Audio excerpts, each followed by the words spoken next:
Merci à tous de vous être connectés pour la commission restauration collective, donc c'est la troisième de cette année, qui concernera les groupements de commandes, donc aussi bien en marché de fourniture de denrées qu'en marché de services. Donc on va parler à deux voix, Florine Demilly de la Chambre et Marie Boucher, moi-même d'Aprobio. Donc aujourd'hui, on vous l'a déjà rappelé, hein, mais les règles de bon déroulement, c'est couper le micro et si possible la caméra. Si vous avez des questions, n'hésitez pas sur le chat. On pourra prendre des temps aussi oraux entre les témoignages qu'on vous a concoctés. Mais pour le bon déroulé de la présentation, on prend les questions en fin de présentation pour être sûr de ne pas avoir déjà abordé la notion. Donc d'abord, on va partir sur des notions de définition, de généralité sur ce que sont les groupements de commandes. Ensuite, on va diviser le temps en deux, avec une partie sur le groupement de commandes pour les structures qui sont sous format de passation de marché de prestation de services, donc ils se font livrer les repas. Et on va faire le pendant exactement aussi de la même manière pour les structures qui sont intéressées par des marchés en fourniture de denrées. Donc avec dans les deux cas, des présentations sur quel fonctionnement, des témoignages et un moment d'analyse point fort, point faible et possibilité de faire une discussion, questions-échanges avec les intervenants sur chacun des exemples qui vont être présentés. Et on finira quelques minutes avant la fin par des petites discussions sur ce que vous souhaitez développer comme sujet pour 2022. Et on a aussi quelques actualités à vous partager. Donc, commençons par les éléments d'introduction. Donc, qu'est-ce que la commission restauration collective? Pour ceux qui ne le savent pas, elle existe depuis 2012. Donc, c'est une mise en réseau des territoires partenaires avec lesquels on travaille de longue date sur l'approvisionnement de la restauration collective en produits bio régionaux et locaux. Et petit à petit, au fur et à mesure des thématiques, on a aussi ouvert à d'autres publics, donc ça ne concerne plus que les territoires, mais aussi des partenaires techniques, des acteurs de terrain, donc acheteurs ou fournisseurs selon les thématiques, et les réseaux d'accompagnement de la restauration collective s'ils souhaitent se joindre au sujet de discussion. Donc, toujours co-organisé avec voilà, Aprobio Chambre et cette action s'inscrit dans le cadre du plan bio, donc soutenu par les financeurs institutionnels et avec le soutien des territoires partenaires sur cette thématique, enfin, sur cette action. Donc, on ne vous a pas redressé les sujets depuis 2012, mais depuis 2017. Je ne vais pas tous les détailler, vous pouvez en prendre connaissance, mais vous voyez, chaque année, on prend 3 sujets qu'on pense être d'actualité. En tout cas, ça vient des remontées de terrain que l'on rencontre lors de nos accompagnements. Et donc là, pour 2021, les 2 premiers sujets qui ont été traités étaient les produits halieutiques et les ressources disponibles, les guides annuaires, pour aider à accomplir les besoins de la loi Egalim. Le précédent sujet était le retour en gestion directe, donc avec Bion Hauts-de-France qui a mené un travail sur ce sujet, qui nous a restitué tout le fruit de ce travail. Et aujourd'hui, donc les groupements de commandes.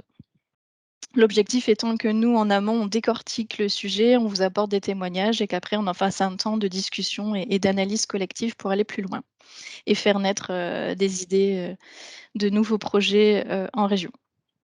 Donc aujourd'hui, on avait plus de 75 personnes inscrites dans le formulaire qui tourne depuis début d'année.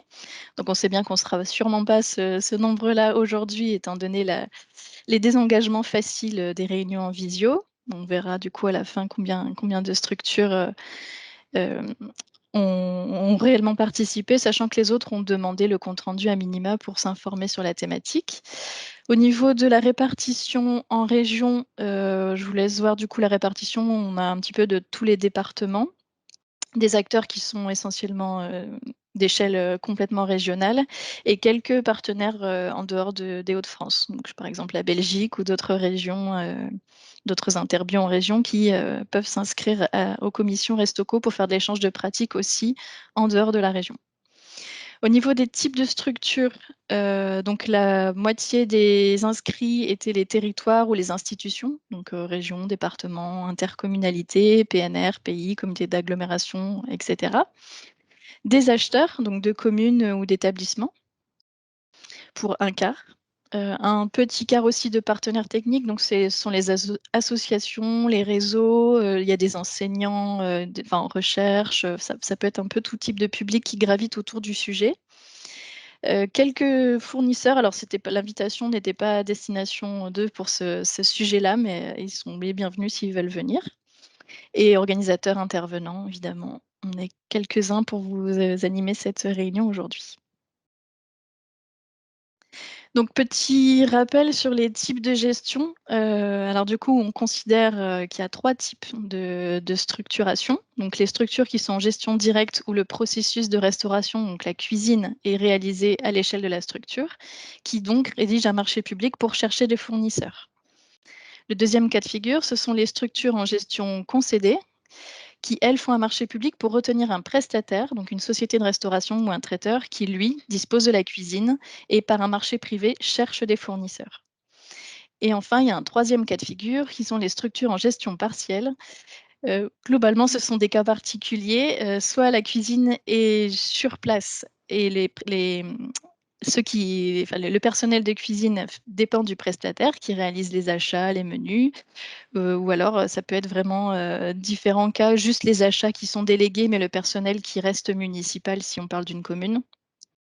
Donc aujourd'hui, volontairement, on ne parlera pas de cet exemple, plus particulier, hein, de la gestion partielle et on va vraiment s'attacher à distinguer gestion directe, gestion concédée. Donc les acteurs de gestion partielle qui sont connectés aujourd'hui, vous pourrez prendre, des astuces des 2 côtés, en fait. Vous êtes un peu concernés par les 2 aspects.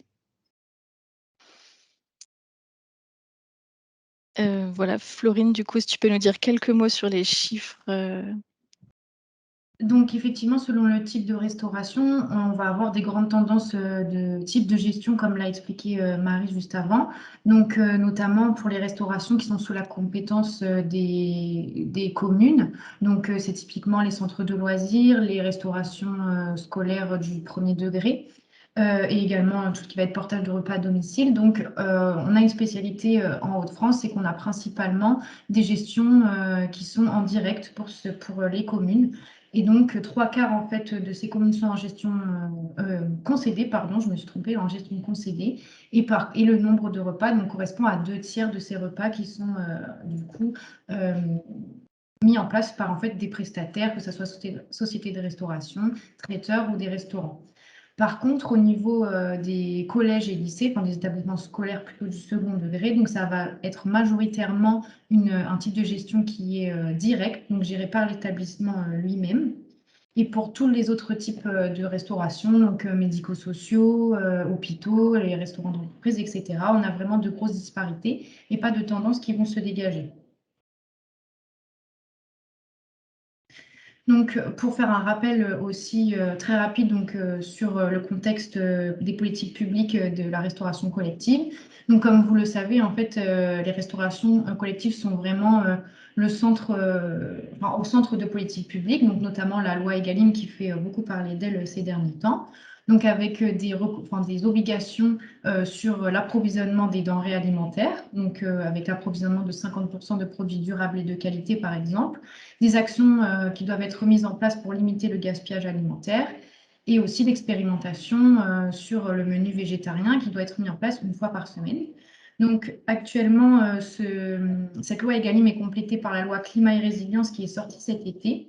Donc avec des mesures qui viennent complémenter, notamment dans les produits qui sont compris dans les 50% de produits durables et de qualité. Une extension, enfin une prolongation en tout cas de l'expérimentation du menu végétarien et d'autres consignes par rapport à l'approvisionnement pour tout ce qui va être produits carnés et produits de la pêche, qui devront rentrer pour 60% des approvisionnements dans des produits durables et de qualité, donc Egalim compatibles. Ensuite, il y a d'autres types de politiques publiques, donc notamment le programme national nutrition santé, donc qui va porter sur énormément de recommandations nutritionnelles, et puis le plan national de l'alimentation, qui en fait montre vraiment que la restauration collective est un levier pour la transition alimentaire. Donc, de nouveau, en mettant en avant la restauration collective pour introduire des protéines végétales, pour les recommandations nutritionnelles également. Donc, si on s'intéresse au vif du sujet, donc les groupements de commandes, donc on va d'abord s'intéresser à définir ce qu'est un groupement de commandes. Donc, en fait, c'est une association qui est faite par un contrat entre plusieurs acheteurs. pour vraiment passer en commun et donc mutualiser la passation de marchés, donc que ce soit des marchés à prestation de services ou des marchés de fourniture de denrées, et cela par le biais d'une procédure unique. Donc, ces acheteurs donc, qui vont s'associer peuvent être des personnes morales de droit public, mais il peut y avoir également des personnes morales de droit privé. Et donc, on va avoir plusieurs types de structures, à la fois des collèges, lycées, autres établissements scolaires publics, mais aussi privés. Et on peut avoir des associations, des communes, des hôpitaux, des CCAS, etc. Et en tout cas, les acheteurs de ce groupement de commandes sont reliés par un contrat qu'on appelle convention constitutive, qu'on va détailler par la suite. Donc, il faut bien différencier les groupements de commandes des centrales d'achat. Donc, on a tendance à confondre parfois. Donc, la centrale d'achat, donc ça va être une structure acheteuse qui exerce cette mission d'achat de façon permanente. Et en fait, il va y avoir vraiment ces missions qui sont centralisées au niveau de cette structure et qui est faite uniquement pour les affiliés de la centrale d'achat et pas pour son nom en propre. Ensuite, il y a les SIC, donc les sociétés coopératives d'intérêt collectif. Donc là aussi, c'est bien différent des groupements de commandes. Donc déjà, c'est un caractère coopératif, donc avec tous les fonctionnements d'une coopérative. Elle va à la fois avoir des missions de fourniture de biens et de services d'achat, mais aussi des missions de production. Donc il va vraiment y avoir un rassemblement de plusieurs missions et de plusieurs euh, comment dire, plusieurs adhérents, on va dire, plusieurs associés qui vont représenter différentes parties enfin, et de multisociétariat, donc par exemple des producteurs, des bénéficiaires, des bénévoles, des collectivités, etc. Donc on va vraiment avoir ce caractère multisociétal dans la SIC. Donc, pour vraiment bien différencier avec les centrales d'achat qui sont souvent confondues, comme je le disais. Donc, les centrales d'achat, en fait, souvent, l'exemple typique, c'est par exemple les centrales d'achat pour comment dire, les grandes enseignes, comme par exemple Leclerc. Donc, déjà, un groupement de commandes n'a pas de personnalité juridique, contrairement à une centrale d'achat qui a vraiment une personnalité propre. Ensuite, les groupements de commandes, euh, en fait, tous les adhérents du groupement de commandes vont être en contact avec les fournisseurs et les prestataires et pouvoir passer commande auprès de ces fournisseurs, contrairement aux centrales d'achat où en fait tout va passer par la centrale et les affiliés n'ont pas de contact direct avec les fournisseurs. Et donc, la centrale d'achat va vraiment répondre à un besoin en propre, enfin, qui n'est pas en propre, mais répondre à un besoin des affiliés, contrairement au groupement de commandes. Donc, comme on le voit sur les deux schémas ci-dessous, le coordonnateur, comme on le verra, donc, qui va mettre en place le marché, être responsable en fait de l'écriture du marché et de passer le marché, et aussi l'un des adhérents. Et ensuite, chacun des adhérents va être responsable de l'exécution du marché, contrairement aux affiliés d'une centrale d'achat qui vont ensuite acheter à la centrale d'achat. Alors, les étapes de création maintenant d'un groupement de commandes, puisque c'est bien l'objet de la réunion, c'est voir si c'est intéressant pour vous, acheteurs, ou vous, territoire, dans vos territoires. Donc, la première des choses, c'est rassembler un collectif d'acheteurs, identifier s'il y a un coordonnateur du groupement qui sera désigné comme le pouvoir adjudicateur, donc c'est lui qui passera le marché. Ensuite, il faut rédiger la convention constitutive. On va voir ce que c'est cette convention constitutive juste après. Mais c'est cette convention qui va définir les règles de fonctionnement du groupement. Donc, quels sont les adhérents, qui on accepte, qui on n'accepte pas, et quelles sont les règles que doivent respecter chacun. Une fois qu'on a constitué un peu un groupe, on va collecter l'état de besoin auprès de chacun des individus du groupe. Donc, techniquement, soit les volumes de repas, soit les volumes de tel ou tel produit. Ça dépend quel type de marché c'est. Ensuite, le pouvoir adjudicateur, donc le coordonnateur du groupement, va pouvoir passer le marché, donc le publier. En ayant synthétisé tous les volumes, il peut calculer le seuil de procédure et mettre en place du coup toutes les démarches de publication d'un marché public classique. Il va faire la notation pour retenir les meilleurs prestataires à son marché. Et chacun va devoir exécuter le marché. Donc chaque acheteur et ainsi que le coordonnateur va exécuter, c'est-à-dire passer des commandes auprès du prestataire ou du fournisseur. Ensuite, on recommande, c'est pas tout à fait obligatoire, mais qu'il y ait une animation du groupement, donc via des mails, des réunions de travail, des bilans intermédiaires, de manière à suivre l'état d'avancement, puisque du coup, si on considère que le groupement de commandes est un outil, s'il n'y a pas d'animation de l'outil, l'outil ne vit pas et donc ne remplit pas pleinement le rôle qu'on souhaitait lui attribuer. Et il y a sûrement d'autres étapes intermédiaires que l'on verra aussi lors des témoignages qu'on va avoir tout de suite après. Au niveau du coup de qu'est-ce que ça implique pour l'acheteur qui est membre de ce groupement? La première des choses, c'est participer à la co-rédaction ou à minima signer la convention constitutive, donc être d'accord avec ce qui est noté dans cette convention, qui nécessite une délibération en conseil municipal ou conseil d'administration, ça dépend quelle est la structure concernée. Et donc cette convention, évidemment, désigne le coordonnateur et donc donne le pouvoir, et c'est pour ça qu'après, il devient le pouvoir adjudicateur. S'il y a un peu de termes techniques dans notre vocabulaire, n'hésitez pas dans le chat à vous exprimer. Je ne sais pas si c'est le cas, pour avoir des compléments si on va trop vite sur certains éléments. Donc ensuite, l'acheteur, du coup, il délègue plus ou moins la signature de la passation et la notification du marché. C'est-à-dire qu'on peut décider tout de même dans la convention constitutive que chacun des acheteurs peut signer le marché, ou alors est-ce qu'il délègue cette partie-là au coordonnateur. Ensuite, il y a une partie financière, donc une adhésion payante ou une redevance au coordonnateur. Alors, c'est pas forcément obligatoire, mais au niveau des groupements de commandes ou des groupements d'achat, il y a des frais de publicité du marché. Quand on est sur des gros marchés, il y a quand même le temps passé par le coordonnateur pour tout ce qui est rédaction, notation. Voilà. Donc, c'est souvent sous forme de récompense de ce temps de travail-là passé qu'il y a cette partie financière qui entre en jeu. Ensuite, évidemment, transmettre son état de besoin au coordonnateur qui ne peut pas deviner combien vous avez besoin de repas ou combien vous avez besoin de steak dans le lot viande.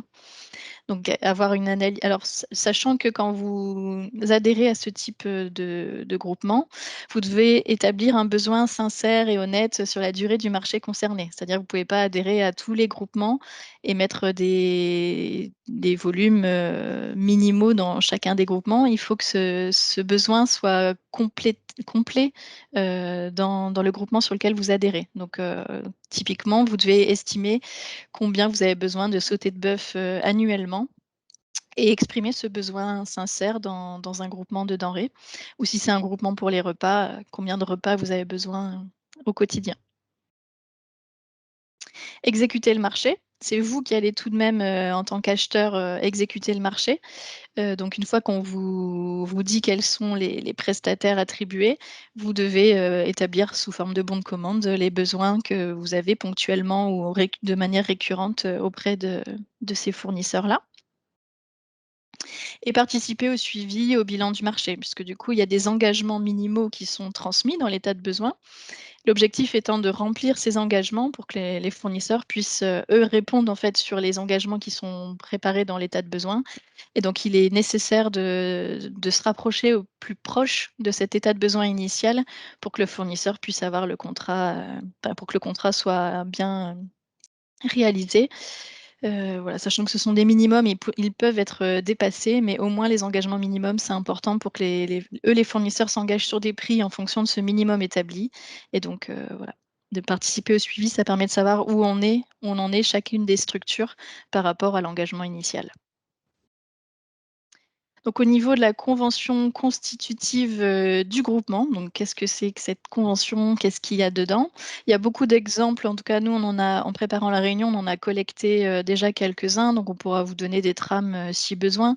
Mais classiquement, c'est sous forme d'articles, donc il y a un article un peu de préambule, de contexte qui permet d'exprimer, pourquoi il y a un groupement, quelle est la volonté du collectif qui a créé ce groupement. S'il y a un nom à ce groupement, donc soit c'est le nom de toutes les communes, soit c'est le nom du coordinateur, soit c'est un autre, nom qui a été choisi.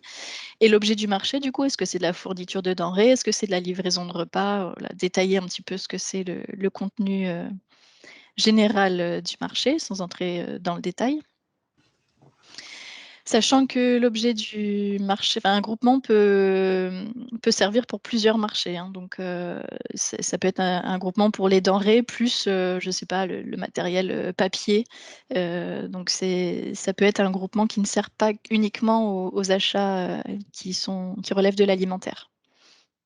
Ensuite, dans cette convention, tous les membres du groupement sont détaillés. Donc, chacun des membres, plus la désignation du coordonnateur. Alors, à savoir qu'à chaque renouvellement des marchés, les membres peuvent changer de coordinateur pour que ça ne soit pas toujours le même. Ils peuvent être décidés lors de cette convention, de la rédaction de cette convention, de rebattre les cartes à chaque renouvellement. Ce n'est pas obligatoire que le coordinateur se tape le travail du début à la fin du groupement. Il peut changer à chacun des marchés. Par contre, je crois qu'au moment d'un marché, il n'est pas du tout conseillé de changer de coordonnateur. Sauf gros problème, je crois que ça ne se fait pas trop. C'est plutôt au moment des renouvellements de marché qu'il est possible de changer. Bon, la procédure d'adhésion et de retrait des membres, voilà, il est possible d'avoir un groupement pour un marché précis ou pour plusieurs marchés, et donc des possibilités qu'il y ait des adhérents qui souhaitent s'ajouter au fil de l'eau pour des marchés futurs. Donc voilà, il faut pouvoir anticiper quelles sont les procédures d'adhésion de ces nouveaux membres. Et pareil, s'il y a des membres qui veulent se retirer, qui ne veulent pas renouveler, il faut que ça soit inscrit dans la convention de comment, à ce moment-là, les choses se passent. Les missions et obligations du coordonnateur. Donc, typiquement, de collecter, compiler les besoins des adhérents, de publier le marché, de notifier le marché. Les missions et obligations des adhérents membres, pour que chacun puisse être au courant de ce qu'on avait cité juste avant, d'établir l'état de besoin, de déléguer, et de participer au suivi. Notamment, c'est dans ces moments-là aussi, c'est à cet endroit-là de la convention qu'il est important de mettre en place un peu la gouvernance, c'est-à-dire est-ce qu'il y a des comités de coordination, de suivi, et si oui, à quelle récurrence, de manière à ce que chacun puisse savoir dans quoi il s'engage. Des conditions financières, donc est-ce que c'est un pourcentage calculé en fonction du montant du marché? Est-ce que c'est une somme forfaitaire? Est-ce qu'il y a une condition financière? Tout ça doit être détaillé du coup dans la convention constitutive.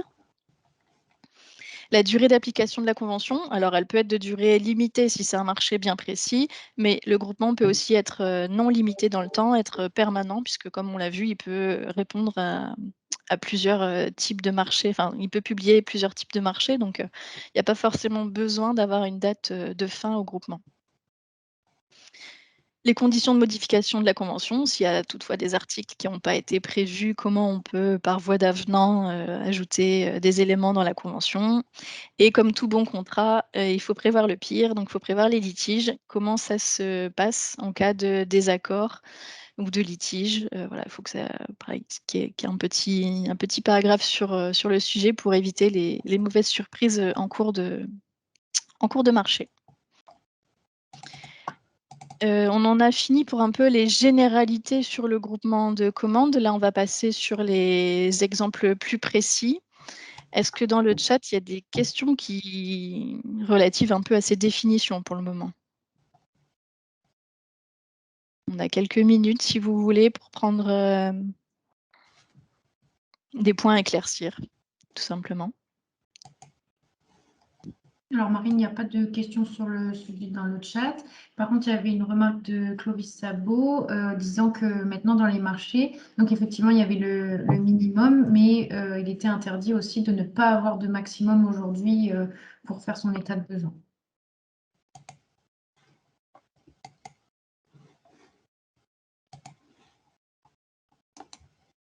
Ok, merci pour le complément.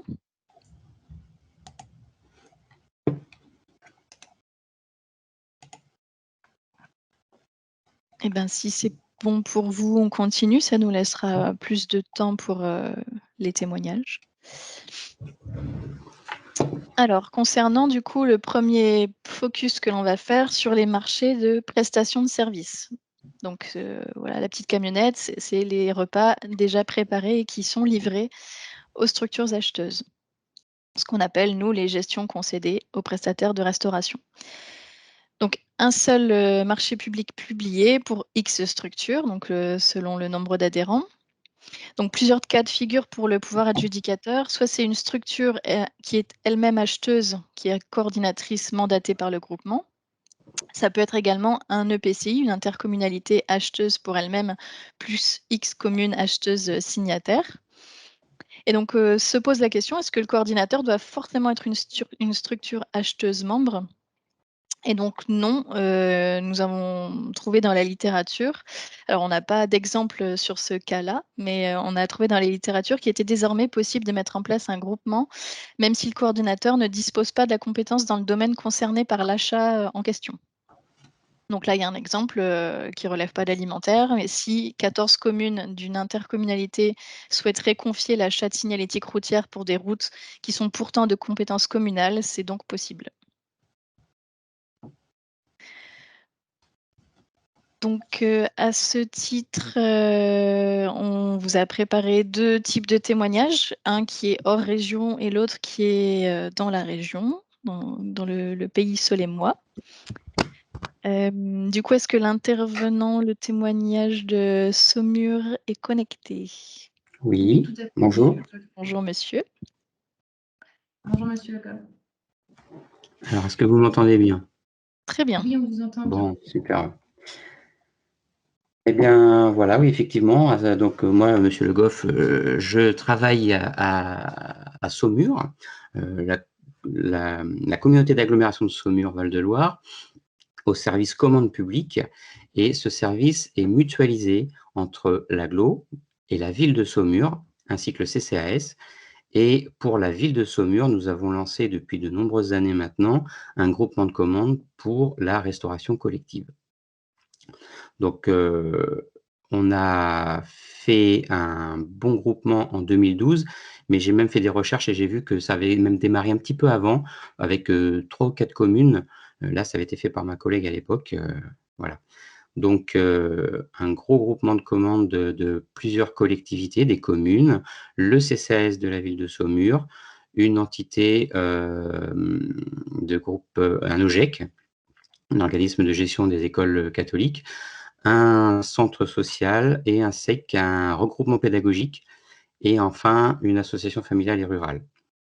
Donc ce qui fait déjà un beau groupement. On est donc situé effectivement, au niveau, du Maine-et-Loire, donc dans le 49. On est toute une grosse collectivité au niveau du sud-est du Maine-et-Loire. Donc en fait, ça s'est passé comment? C'est tout simplement qu'il existait, un marché au niveau de chaque commune. Il existait aussi au niveau du CCAS et de la ville de Saumur. Et la ville et le CCAS de Saumur voulaient déjà se regrouper. Et on a demandé, on a envoyé des courriers aux collectivités alentours, savoir si elles souhaitaient se grouper avec nous pour mettre en place ce groupement sur la restauration collective. Donc, ça a été effectivement une autre initiative. On les a contactés par courrier et au vu des réponses, alors ça a pris un peu de temps évidemment, on leur a laissé au moins 1 mois pour nous répondre parce qu'il fallait qu'ils se rapprochent de leurs conseils municipaux ou de leurs conseils d'administration. Et une fois que celui-ci était positionné, oui ou non, on a mis en place une convention constitutive d'un groupement de commandes qui se passe bien. On a tout simplement mis en place ce groupement, donc ce gros groupement en 2012. On l'a réactualisé là, on l'a renouvelé en 2020. Alors, entre-temps, entre 2012, en 2012, donc tous les 4 ans, parce que ça a marché à bon de commande, donc on ne peut pas aller au-delà de 4 ans. En 2016, on l'a déjà renouvelé une fois. Et courant de ce groupement-là, de ce marché-là, de 2016 à 2020, on a eu un retrait. Vous parliez tout à l'heure d'effectivement de retrait de membres du groupement. Donc effectivement, on avait prévu dans la convention, c'est tout à fait possible. On a eu un retrait. On a eu aussi une commune 2 communes qui se sont regroupées, donc une commune nouvelle. Donc, il a fallu passer des avenants à la convention pour accepter cette nouvelle organisation du groupement. Et puis, ça se fait très bien. On a la ville de Saumur en tant que, on va dire, grosse structure, grosse collectivité par rapport aux petites collectivités rurales ou petits organismes à côté. C'est nous qui avons, on va dire, on est un peu plus les sachants, on va dire, en marché public. On a un service marché public assez conséquent. Les autres communes, petites communes, n'en ont pas. Et donc, elles nous ont finalement délégué la gestion du groupement. C'est nous qui avons rédigé la convention, c'est nous qui rédigeons le marché, c'est effectivement les services techniques de la ville de Saumur.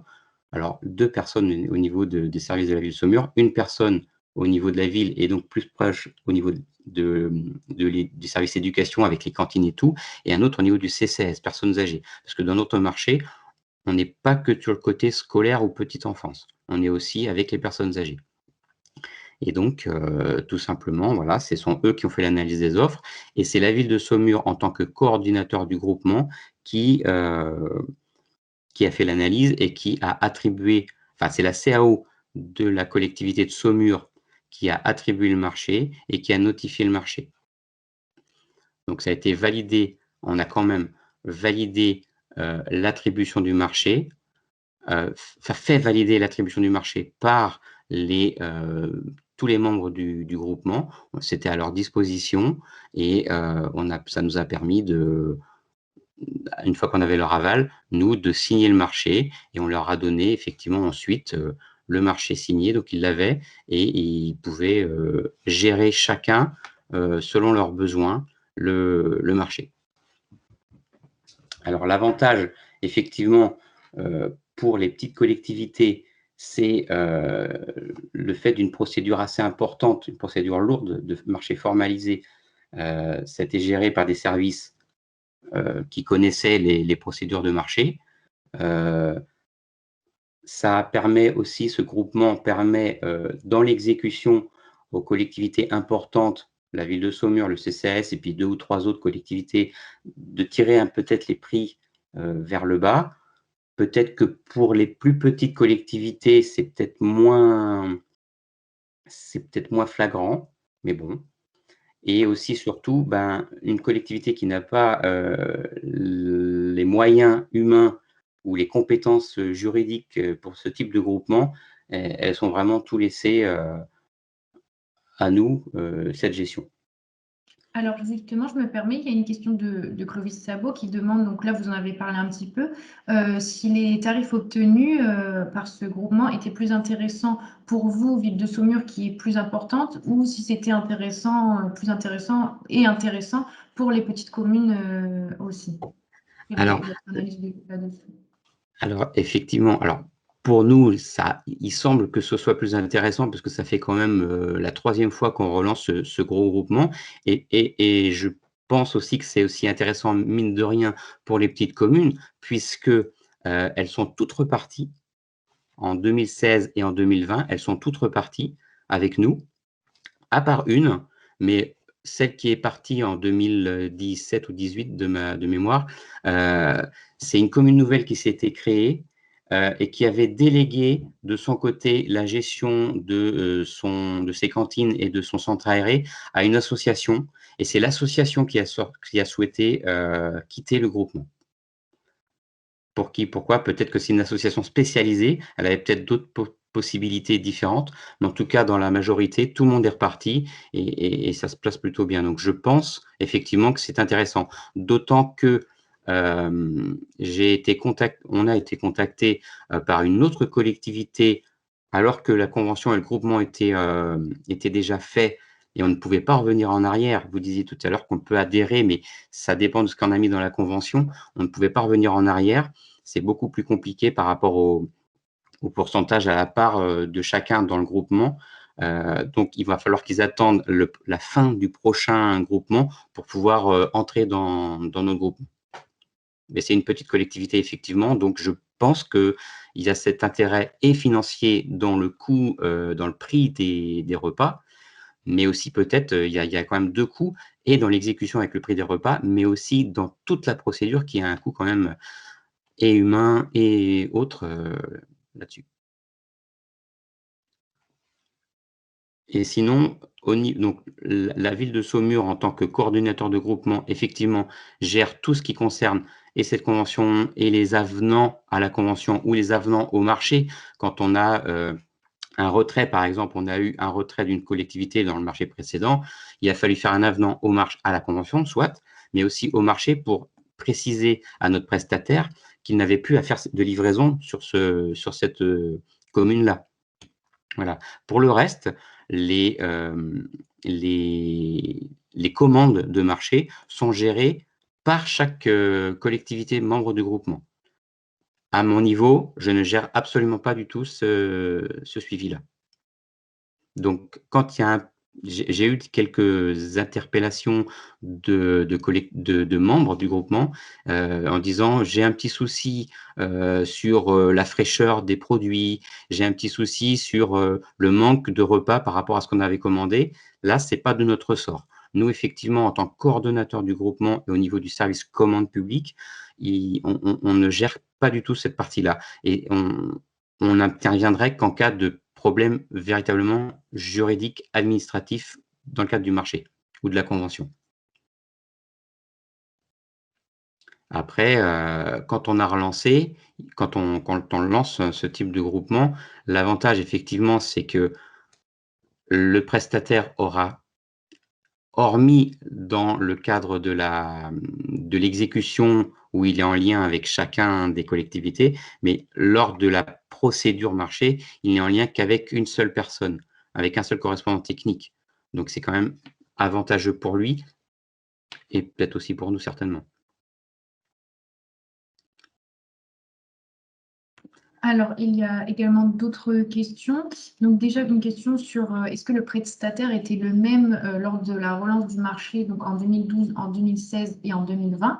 Donc peut-être qu'en parallèle, vous pouvez aussi parler justement de l'évolution du marché, parce qu'effectivement, les critères et les attentes n'avaient pas été les mêmes sur tout ce qui concernait Je le niveau de local.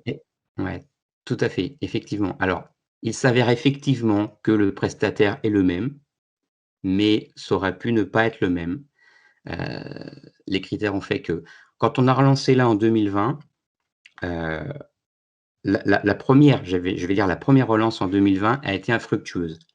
Tous les candidats n'ont pas respecté, ce que nous avions ce que nos élus ont souhaité, comme critère, comme exigence, au niveau, des produits bio, des produits locaux.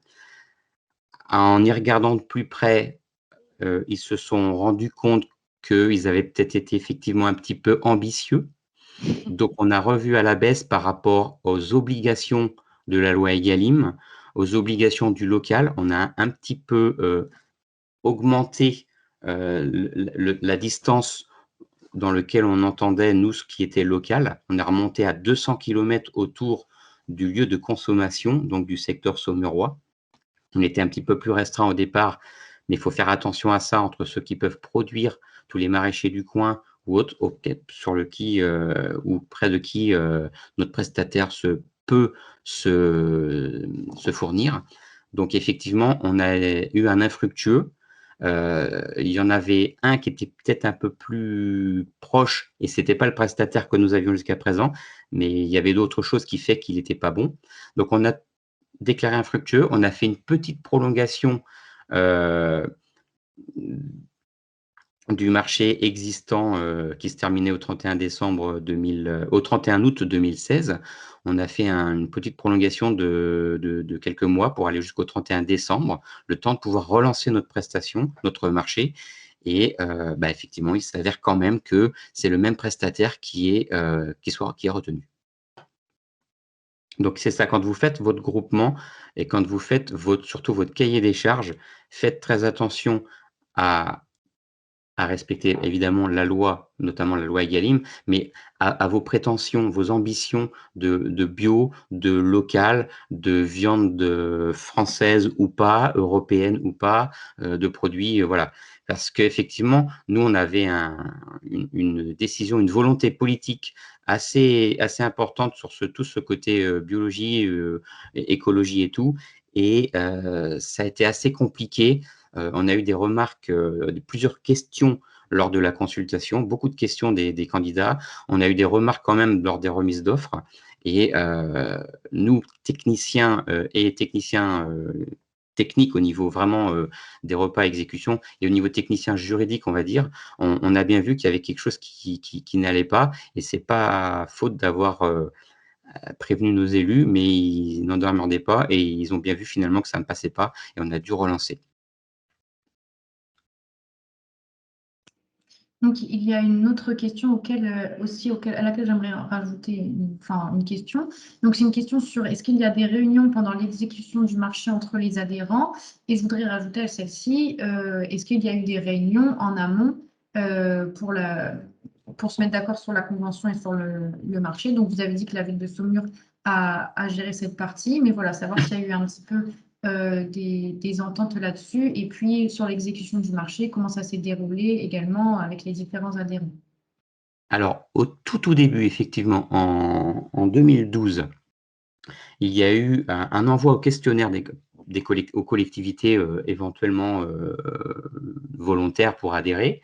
Et il y a eu ensuite, suite au retour de ces questionnaires, il y a eu effectivement une réunion, une grosse réunion d'information et d'échange organisée par la ville et avec tous ceux qui pouvaient venir pour ensuite se mettre d'accord sur leur volonté. Il y a eu un envoi un autre questionnaire qui a été envoyé ensuite avec toutes les doléances des petites collectivités, des petites structures qui voulaient participer pour savoir ce qu'il fallait mettre dans le cahier des charges.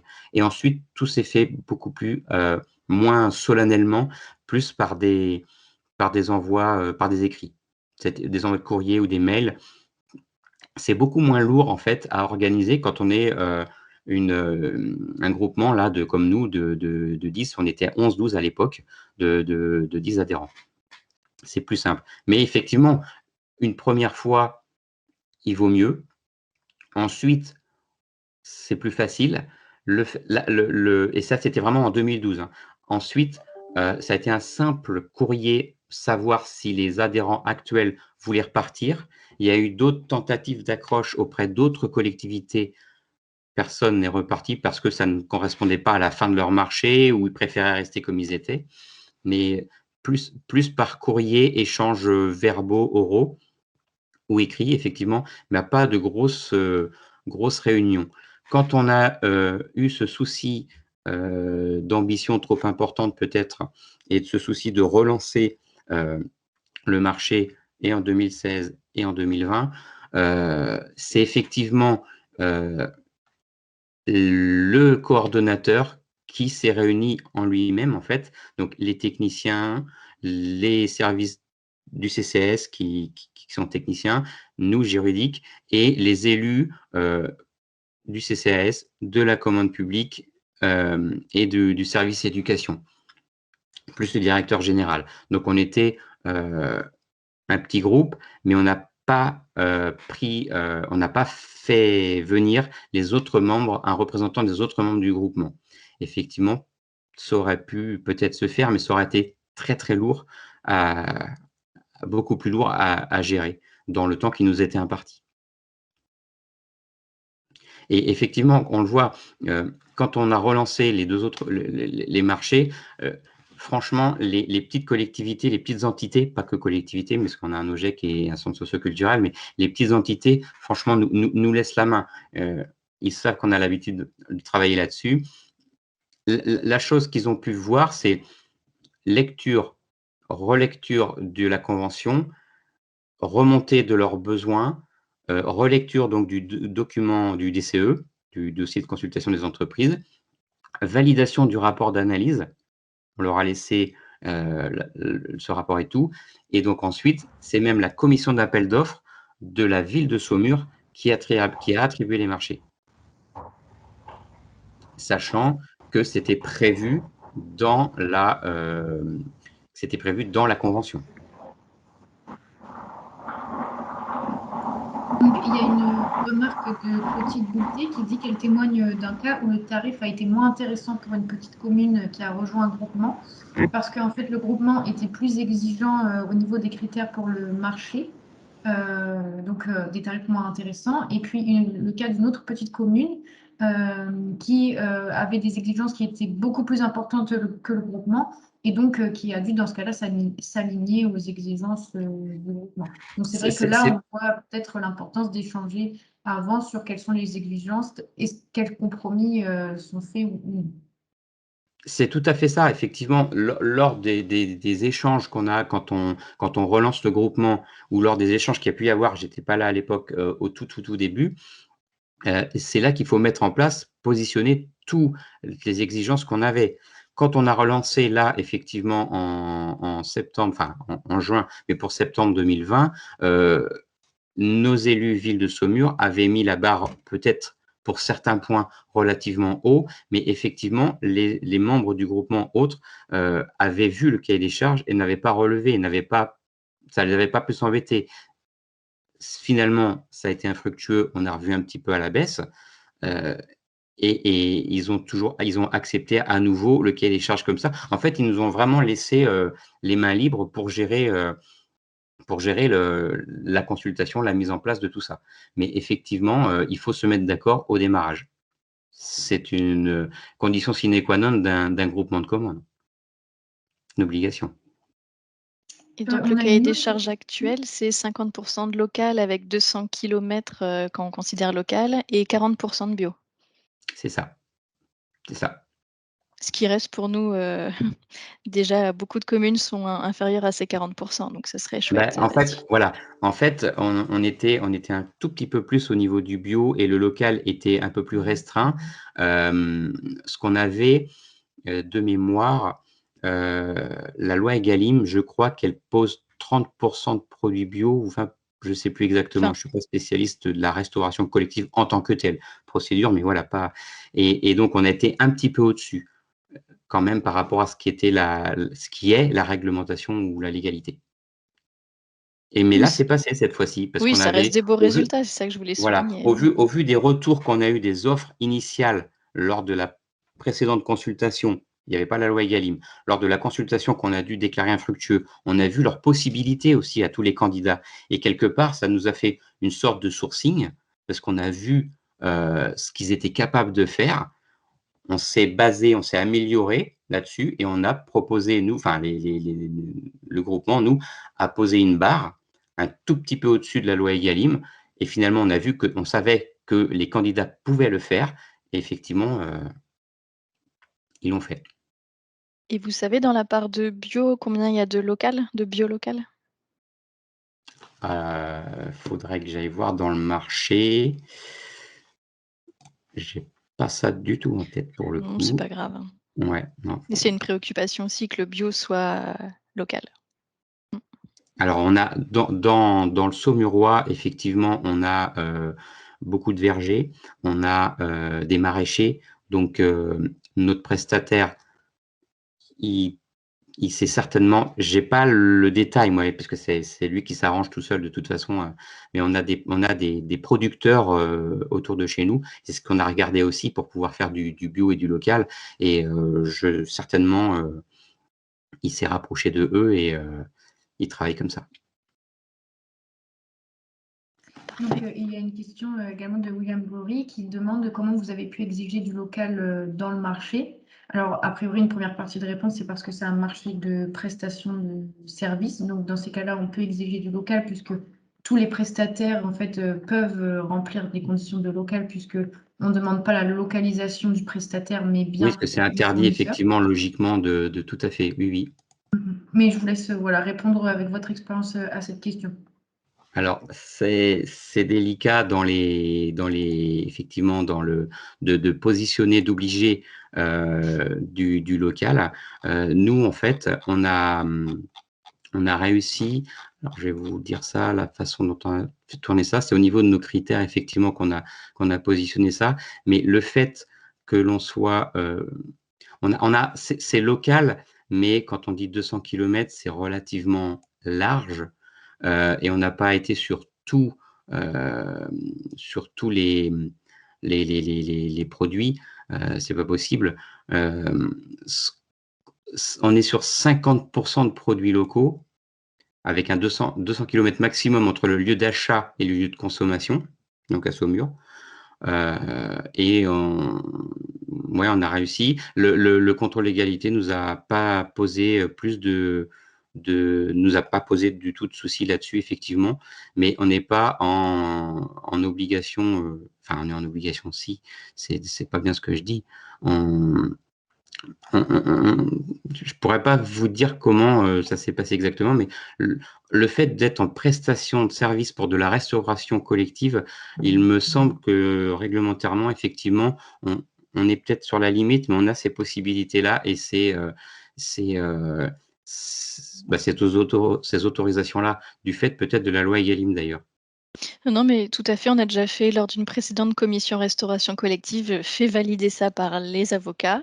Donc en prestation de service, on peut exiger du local puisque comme le précisait Florine, on n'exige pas que la société soit locale, mais qu'elle se fournisse Non, auprès de la production locale. Donc une société c'est de restauration à Marseille était en capacité de répondre à votre marché avec des produits locaux, donc vous êtes dans la la légalité. subtilité, effectivement, la subtilité est là. Ce n'est pas, on ne demande pas effectivement à ce que ce soit des prestataires locaux.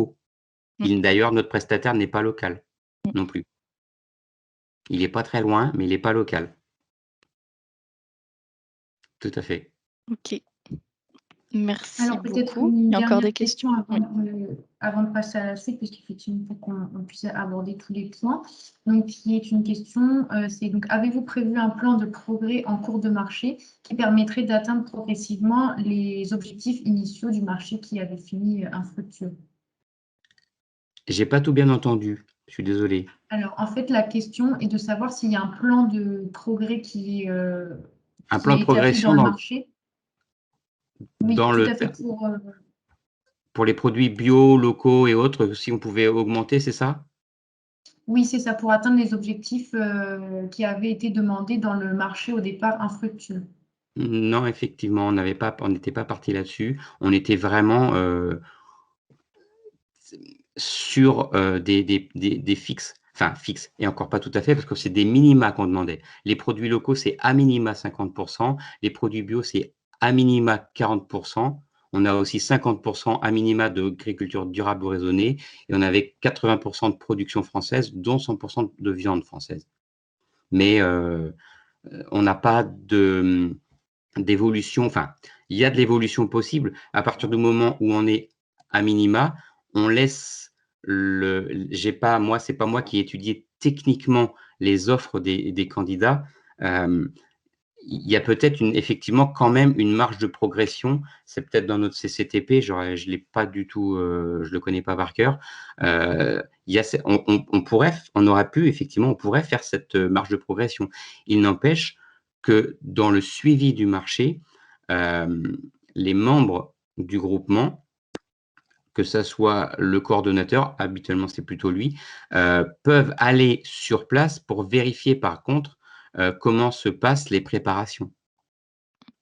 Et donc, influer un peu en disant attention, respectez bien ce que l'on a dans le cahier des charges. En fait, on a quand même un suivi, mais pas d'obligation. On n'a pas écrit noir sur blanc cette possibilité d'évolution.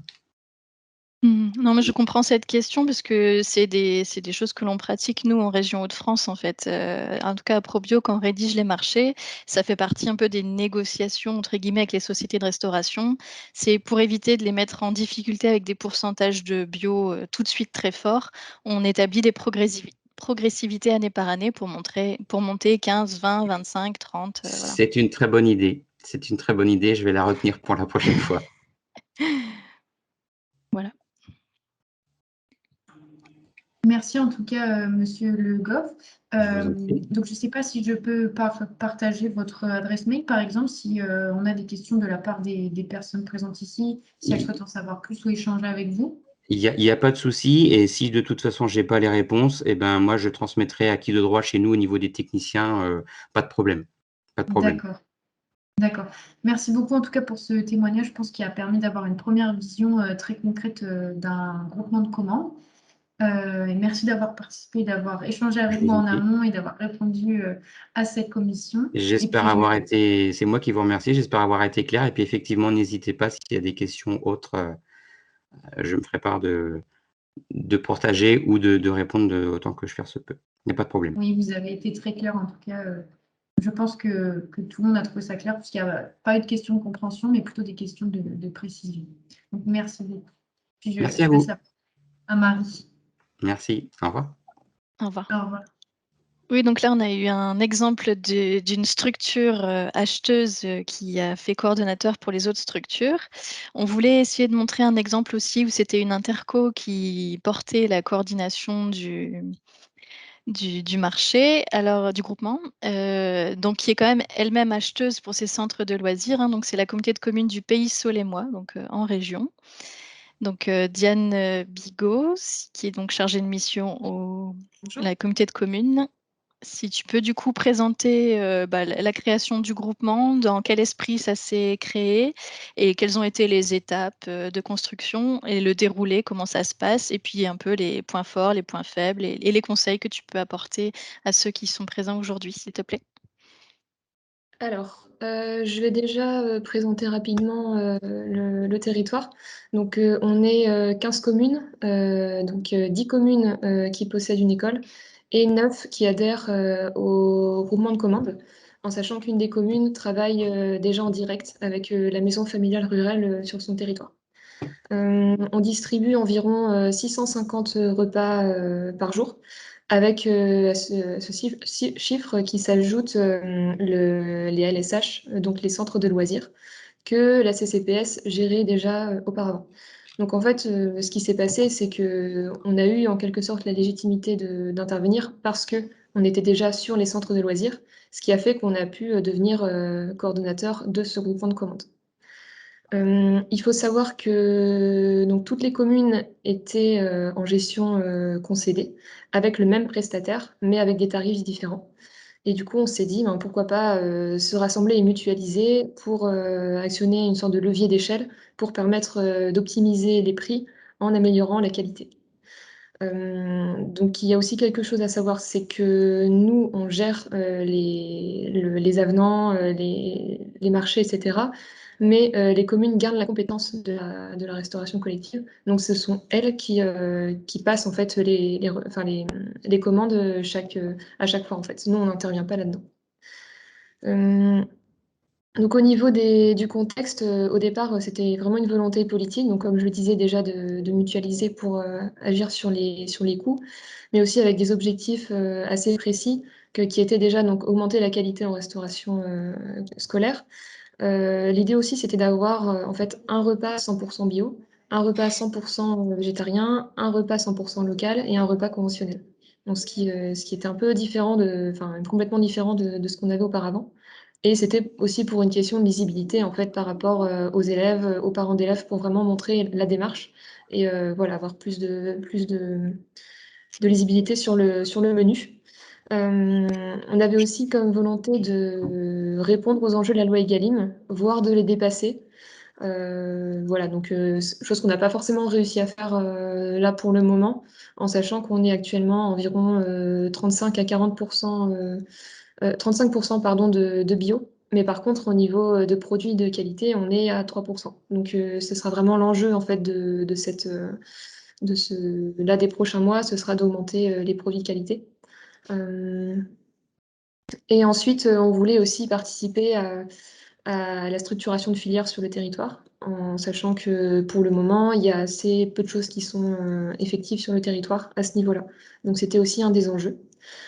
Au niveau de l'organisation, donc on a fait déjà une grosse concertation en fait avec l'ensemble des élus. Donc j'anticipe un peu sur les facilités qu'on a eues, mais un point positif, c'est la taille du territoire. Donc on dit souvent que sur un petit territoire, on est peut-être un peu limité parce qu'on a moins de moyens, moins de marge de manœuvre, mais en fait là, ça nous a vraiment servi puisqu'on a pu mettre tout le monde autour de la table pour que chacun expose en fait son point de vue, ses objectifs, la volonté que chacun avait derrière ce projet. Et voilà, je pense qu'il faut insister sur la concertation. C'est quelque chose de très important, même par rapport à ce qui était dit avant. Je rejoins tout à fait ça. Il faut vraiment user de pédagogie, de beaucoup de dialogue pour que tout le monde trouve son compte finalement à ce groupement de commandes et qu'on arrive en fait à une situation qui convienne à toutes les communes. Donc, on a fait appel aussi à Probio qui nous a aidés et à notre service juridique en interne pour monter le cahier des charges. Au niveau de l'organisation aussi, je pense qu'il est important de bien se mettre d'accord en amont sur ce qui va apparaître sur le cahier des charges, notamment au niveau par exemple des composantes, parce qu'on avait certaines communes qui avaient 5 composantes dans le menu, d'autres qui en avaient 4. Donc, est-ce qu'on rajoute un fromage et un dessert? Est-ce qu'on enlève l'un des deux? Si oui, lequel? Donc là, pareil, il faut se mettre d'accord. Et aussi sur donc tout ce qui est pain, etc. Donc, nous, on a choisi de mettre le pain en optionnel. Ensuite, voilà, il faut faire vraiment attention à prendre en compte toutes les caractéristiques qui sont actuellement sur les marchés. Par exemple, nous, on avait le cas de plusieurs communes qui avaient loué des fours et d'autres communes qui avaient acheté des fours. Donc ça, c'est autant de toutes petites choses, mais qui, au moment de la rédaction du cahier des charges, peuvent poser problème si on les a pas anticipées. Donc vraiment faire attention voilà, à tous ces petits détails qui font que ça va bien se passer par la suite. Ensuite, donc au niveau de la dynamique, nous on avait déjà en fait une dynamique sur le territoire, puisqu'on a un programme Agribio donc pour faire la promotion de l'agriculture biologique au niveau de la CCPS, qui est en place depuis 2000. On a fait une concertation avec les agriculteurs en 2015 et on a commencé à répondre à cet appel à projet en 2016. Et on a aussi, en parallèle, commencé un projet alimentaire de territoire. Donc, on a été lauréat l'année dernière sur l'émergence et là, on attend la réponse pour savoir si on a les financements pour le mettre en place. Donc, voilà, il y a vraiment toute une dynamique qui s'est faite sur l'alimentation. Voilà, donc ça a aussi permis voilà, d'alimenter en fait tout ce débat-là, tous ces sujets-là. Que dire ensuite? Au niveau, par exemple, du suivi, donc on a quand même un suivi, donc on fait des contrôles avec Aprobio sur savoir si déjà c'est bien mis en place. Donc, par exemple, au niveau des produits locaux, est-ce que les produits qui sont dits locaux le sont vraiment, par exemple? Donc, ça nous permet aussi d'avoir de la visibilité sur ce qui est servi dans les assiettes. Et on fait en parallèle donc des formations avec le personnel de cantine. Là, on a prévu de faire des réunions avec les parents pour vraiment leur expliquer le cahier des charges, avec les enfants aussi. Enfin voilà, il y a toute une dynamique qui se met en place à partir du groupement de commandes. Et au niveau des leviers aussi, il faut s'intéresser. Évidemment, le coût, ça reste une des priorités, évidemment. Et par exemple, on peut s'appuyer sur des subventions qui existent. Je pense par exemple, nous on a France Agrimaire, donc le dispositif Interfel pour le lait et les fruits à l'école. Donc ça nous permet de bénéficier de subventions pour amoindrir le coût de chaque repas. Donc c'est des choses, voilà, des pistes à explorer pour finalement essayer de baisser le coût un maximum tout en augmentant la qualité, parce qu'évidemment, des fois, on s'est retrouvé. Majoritairement, les coûts ont baissé, mais il y a une ou deux communes qui ont vu leur coût augmenter. Donc voilà, mais majoritairement, c'était quand même positif pour l'ensemble des communes. Et puis voilà, il faut, je pense, aussi insister sur la plus-value du marché, donc en mettant en avant les intérêts d'avoir plus de bio, plus de local, sur tout ce qui est avantage à côté, par exemple, la concentration au niveau des élèves, enfin, ce genre de choses. Et on a eu aussi pas mal de retours d'expérience d'autres collectivités qui nous ont aidés en fait à mettre en place notre cahier des charges. Donc voilà, je pense avoir fait un peu le tour de. Je ne sais pas s'il y a des questions, des choses à préciser.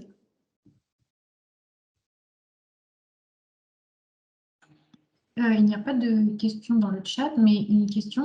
Justement, il y a eu ce temps au départ pour se mettre d'accord sur le nombre de composantes et d'avoir des critères similaires. Est-ce que c'est une étape qui a été facile ou enfin, combien de temps a duré cette étape? Parce qu'il y a eu la réunion, mais je suppose que tout n'a pas été décidé lors de cette réunion. Non. En fait, on a fait une concertation pendant plusieurs mois Après, ça s'est un peu étiré parce qu'on a dû régler justement tous les détails techniques. C'est pour ça que j'insiste un peu dessus, sur la question des fours, des composantes, certains qui voulaient pas forcément revenir à 4 composantes. Mais ça s'est décidé, je pense, en 2-3 mois à peu près. Et ensuite, on a continué en fait de faire des réunions ou des ateliers de travail. Donc, je n'aurai pas exactement le temps qui a été pris pour que tout le monde se mette d'accord. Parce que ça a commencé un peu en amont où on commençait à en parler, mais il n'y avait pas, il y avait vraiment, enfin, il y avait pas la chose qui était faite comme ça. Et ensuite, on a largement modifié le cahier des charges. On est revenu beaucoup de fois dessus. Là, ça a pris plus de temps. Mais vraiment, au niveau de la mise en commun et du fait de se mettre d'accord, finalement, ça a pas été vraiment très compliqué, en fait. Après, voilà, on est un petit territoire, il y avait 9 communes de concernées. Donc, ça s'est fait relativement, voilà, un peu au fil de l'eau, quoi. Il y a une autre question, donc, qui est que les fournisseurs locaux, est-ce qu'ils ont été accompagnés pour répondre à l'appel d'offres? Mais donc, sachant que cette question nous parle des fournisseurs locaux, mais là, on est bien en marché de prestation de services. Donc, est-ce que les fournisseurs ont été accompagnés par rapport aux prestataires de services? Je la reformulerai comme ça. Ben, en fait, du coup, nous, on essaye, de voir avec, le prestataire, pour, développer un peu les débouchés. Donc on les contacte régulièrement pour faire, des points, sur la manière de voilà, d'avoir plus de débouchés, en fait, par rapport aux producteurs locaux. Pour l'instant, on a un petit peu c'est un peu difficile, il y a pas enfin, il y a pas forcément, en général, de la quantité ou ce genre de choses. Donc c'est un travail, de toute façon qu'on va continuer, l'année, prochaine et les années suivantes. J'ai oublié de le préciser, mais en fait c'est 4 ans, pareil, hein, notre marché, renouvelable chaque année, donc tacitement. Et donc on va continuer en fait ce travail-là, par année. Pour l'instant, on a fait quelques réunions. Pareil, là on s'appuie aussi sur les autres territoires pour voir, essayer de mutualiser en fait les informations, pour trouver les débouchés, en termes de produits locaux.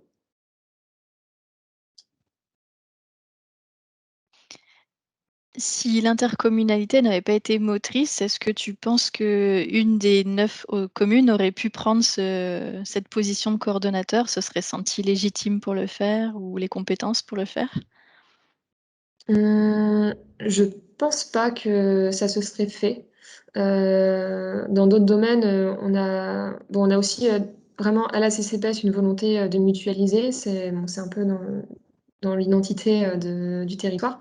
Mais, à ce niveau-là, je pense que ça serait resté comme ça, au moins, un bon bout de temps. C'est vraiment la CCPS qui, voilà, qui a donné l'impulsion à ce projet-là. Après, je pense que c'est au niveau de la légitimité que ça aurait freiné peut-être, effectivement. Je pense pas qu'une commune se serait dit, «Tiens, on va lancer» parce que finalement, il faut un coordonnateur, il faut une personne référente et finalement, pourquoi, une commune plutôt qu'une autre? Je pense que c'est à ce niveau-là que ça aurait freiné.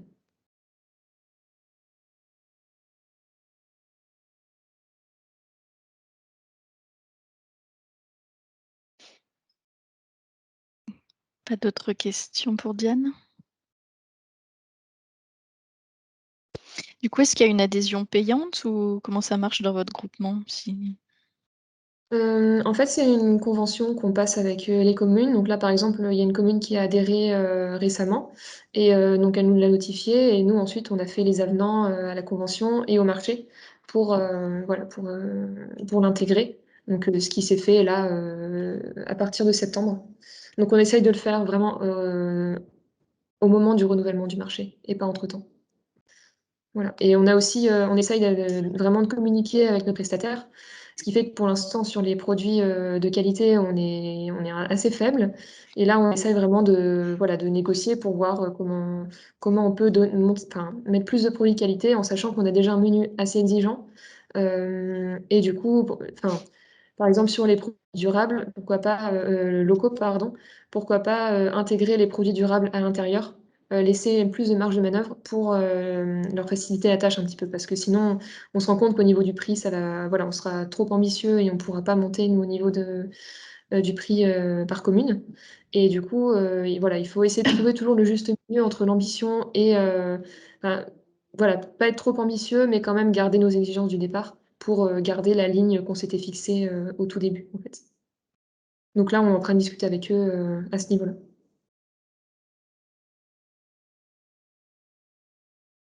Et je sais qu'à peu de choses près, vous auriez pu avoir une structure d'insertion locale comme prestataire, donc ça aurait pu être encore un Oui. plus beau projet, mais ça s'est joué à peu. Mmh. Oui, oui, effectivement, on était à 2 doigts, mais bon, il y a eu un problème dans les réponses, donc effectivement, ça s'est pas fait. Mais après, on se dit, ben, là, le fait d'avoir un prestataire, qui est, qui est plus gros, ça permet aussi peut-être de faire réfléchir aussi, de changer un peu les méthodes et si ça peut, en inspirer, ben, voilà, d'autres territoires qui pourraient être intéressés par ce modèle-là, ça ferait que, du coup, on serait plus minoritaire et qu'après on pourrait, voilà, vraiment, définir, une nouvelle manière de fonctionner, chez eux et c'est aussi un peu l'objectif, voilà, c'est d'essayer de faire changer en profondeur les pratiques et quand c'est un petit, bon, c'est plus facile forcément vu qu'il y a moins de marché. Là, c'est vrai que c'est un peu plus difficile. Mmh.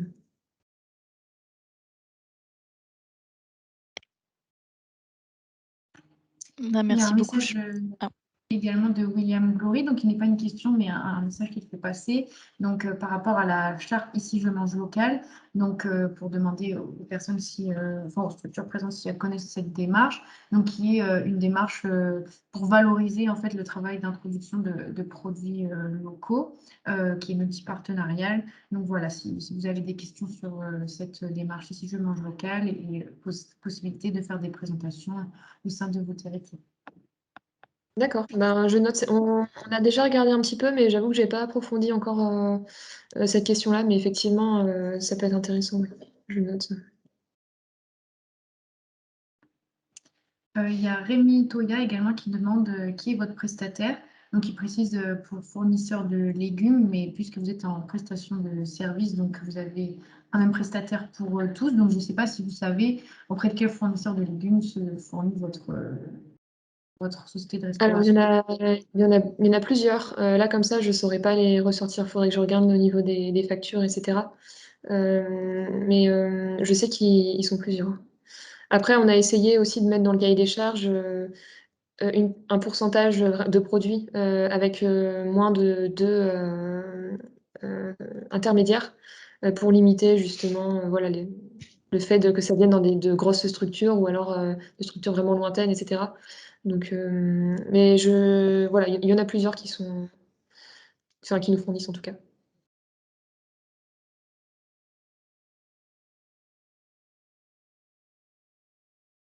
Bien, merci beaucoup, Diane. On va passer du coup à la diapositive un peu récapitulative de ce qu'on a pu entendre, hein, d'analyse des avantages et des inconvénients, ou on peut plutôt parler de points forts ou de points faibles. Donc, d'un point de vue de l'acheteur, d'un point de vue d'une société, mais aussi d'un point de vue du territoire ou du partenaire technique, parce qu'on se sent parfois concerné aussi.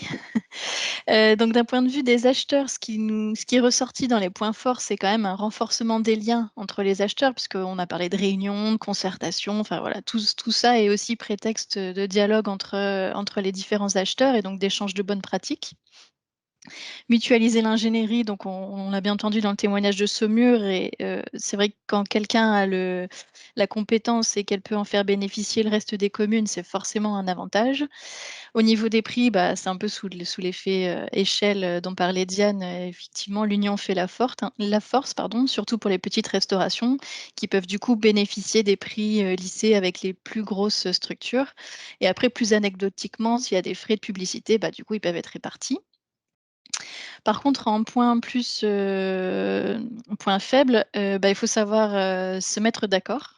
Plus le groupement est important et plus il faut pouvoir être d'accord sur les mêmes exigences, tenir les délais pour les validations, rédaction des documents, ce qui est pas forcément évident quand il y a des signatures politiques et des délibérations. Et comme on l'a vu dans les témoignages, de se mettre aussi d'accord sur la définition du besoin. Donc, les types de produits qu'on va plutôt viser en local, le taux de bio, ce genre d'éléments. On a vu que ça pouvait être, soumis à plusieurs discussions, pour se mettre d'accord. Et un autre point qu'on a souhaité ajouter, c'est qu'effectivement, cette collaboration, elle est forte au départ de la création du groupement, mais il est surtout, et je pense, important de la maintenir aussi dans le temps, puisque du coup, si on veut un bon renouvellement et des bonnes évolutions dans cet objectif d'augmenter la qualité, il faut pouvoir continuer avec une collaboration forte entre les établissements. D'un point de vue de la société de restauration ou du traiteur, eux, ce qui leur facilite la vie, c'est qu'ils ont une seule procédure pour répondre, un seul marché plutôt que 10 communes. Ils n'ont qu'un seul marché à répondre. Donc, ils ont toute leur attention à mettre sur ce marché-là, mais au moins, ça leur fait qu'une fois le travail administratif. Ils peuvent optimiser leur volume parce que comme on a vu là, par exemple sur l'exemple de la CCPS, s'ils ont un repas bio, ils vont faire le même repas pour les 9 communes. Donc ça permet d'optimiser les volumes achetés plutôt que d'avoir différents types de menus sur un même territoire. Et dans cet objectif aussi d'avoir un menu identique, l'objectif est d'aller sur plus de faits maison, parce que comme ils ont pas besoin de démultiplier le nombre de différents repas sur les différents clients qu'ils peuvent avoir, ils peuvent faire une seule recette et du coup, nous l'espérons être sur du fait maison. Dans les points plus négatifs, on a identifié que ça pouvait défavoriser les petits traiteurs locaux, parce que forcément, plus le marché serait grand et à une échelle géographique importante, plus du coup les petits traiteurs locaux auraient ce marché fermé, ils ne pourraient pas être en capacité d'y répondre. Donc voir effectivement la taille pertinente de ce type de groupement, si on veut rester sur des acteurs, des prestataires plutôt locaux, ou les plus locaux possibles. D'un point de vue des territoires ou des partenaires techniques, pour nous, c'est la possibilité d'avoir une politique commune à l'échelle du groupement. Donc, voilà, clairement, on peut maintenant dire la CCPS, ils ont cette politique-là, puisque du coup, toutes les communes sont dans un même regroupement et ça permet d'avoir un poids pour faire évoluer aussi ce pourcentage ou de faire des négociations plus sérieuses avec les prestataires.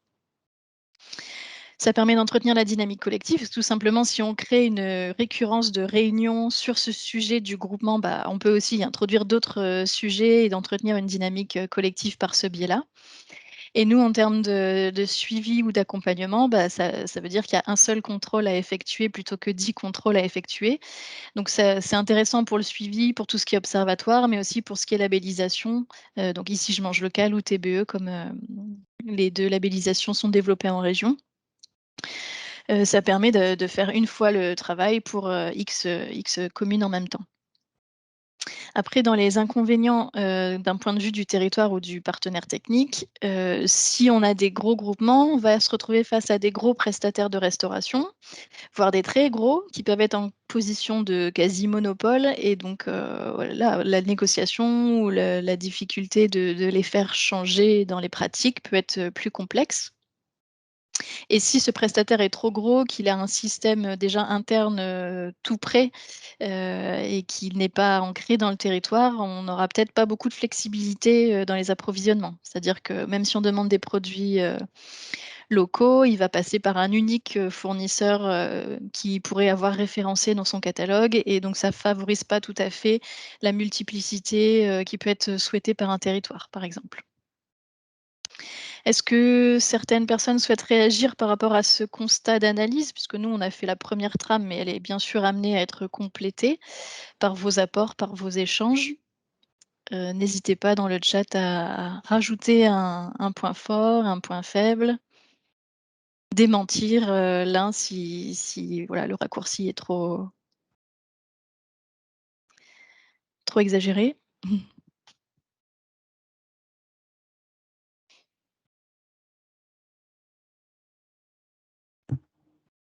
En tout Si cas, tout dans le a chat, été il n'y dit. a pas de questions sur le sujet ni de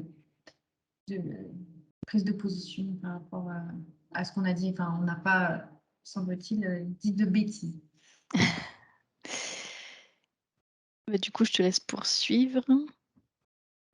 Oui, donc après avoir vu les groupements de commandes qui étaient pour passer des marchés à prestation de services, donc auprès de prestataires de repas, donc en liaison froide ou liaison chaude généralement, donc on va passer au groupement de commandes pour passer des marchés de fourniture de denrées, donc là qui demandent à faire des marchés qui vont être directement auprès des fournisseurs.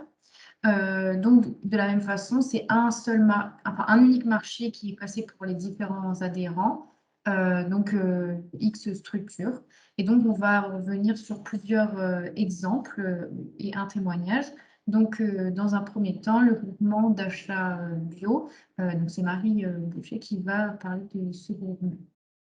Oui, donc ce groupement, le coordonnateur, c'est le lycée Voltaire à Vingles.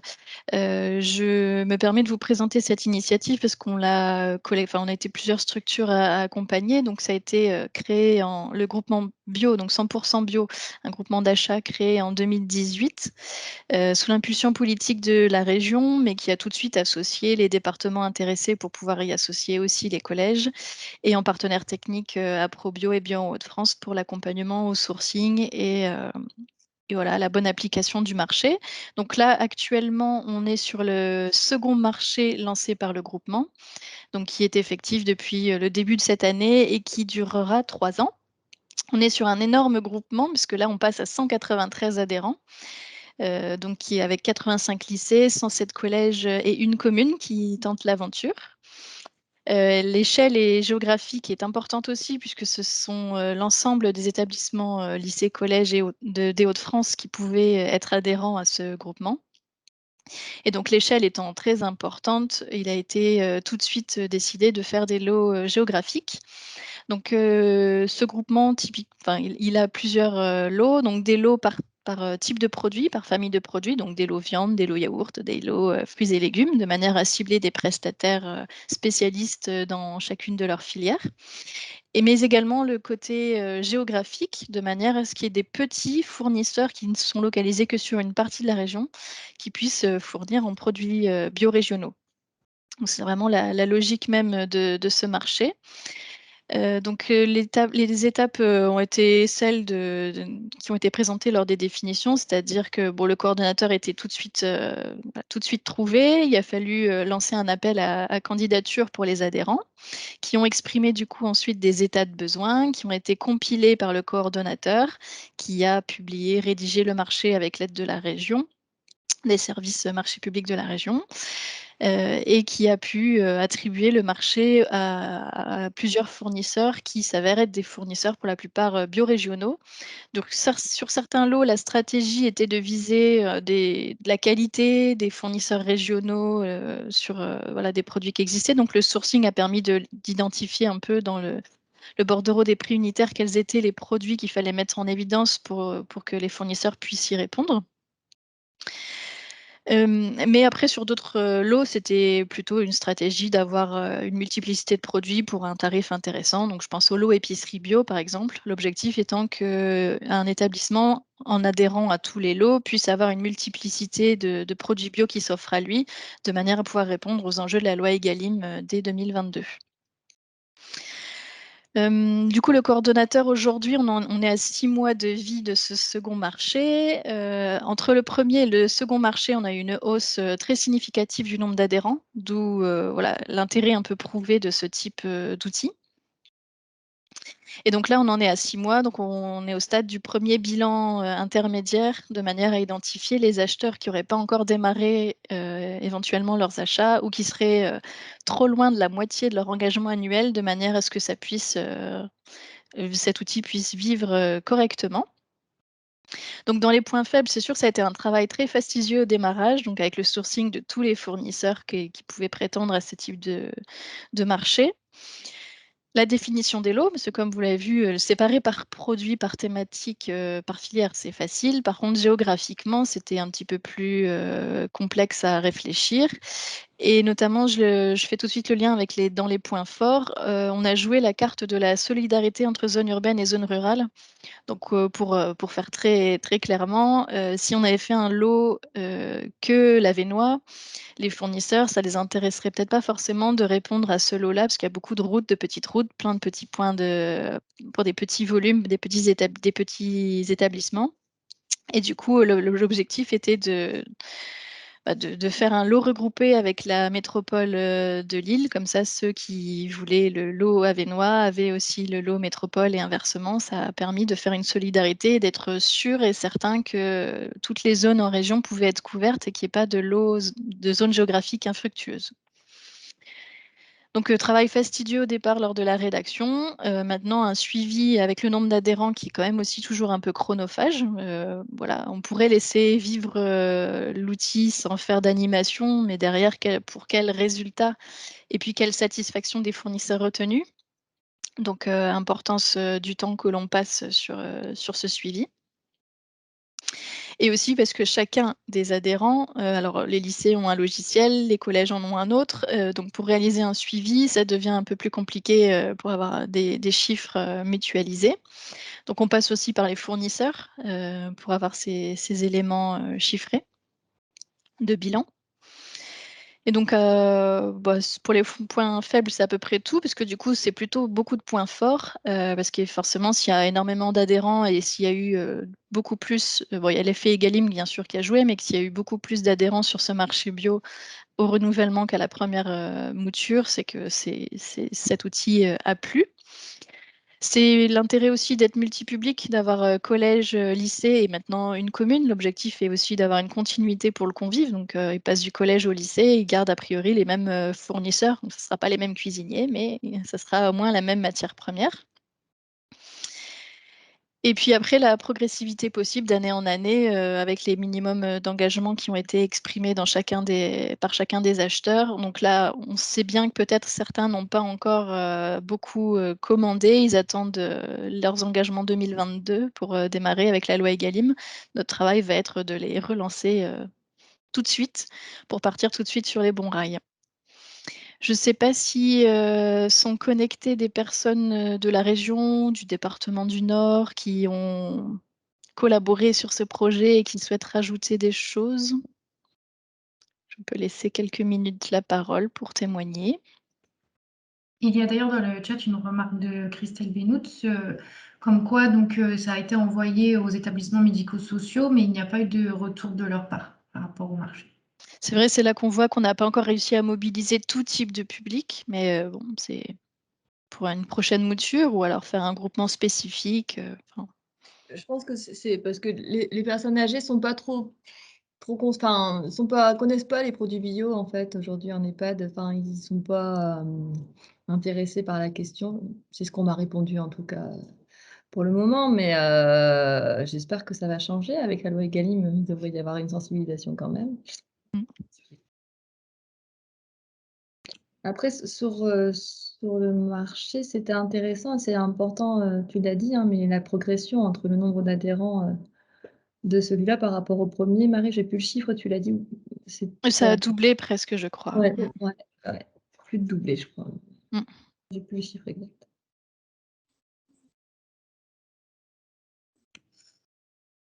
Pour changer un petit peu de sujet, donc il y a une question par rapport au découpage géographique qui a été fait, parce que Marie, tu nous as parlé donc justement qu'il y a eu des lots géographiques pour essayer de favoriser aussi les fournisseurs plus petits.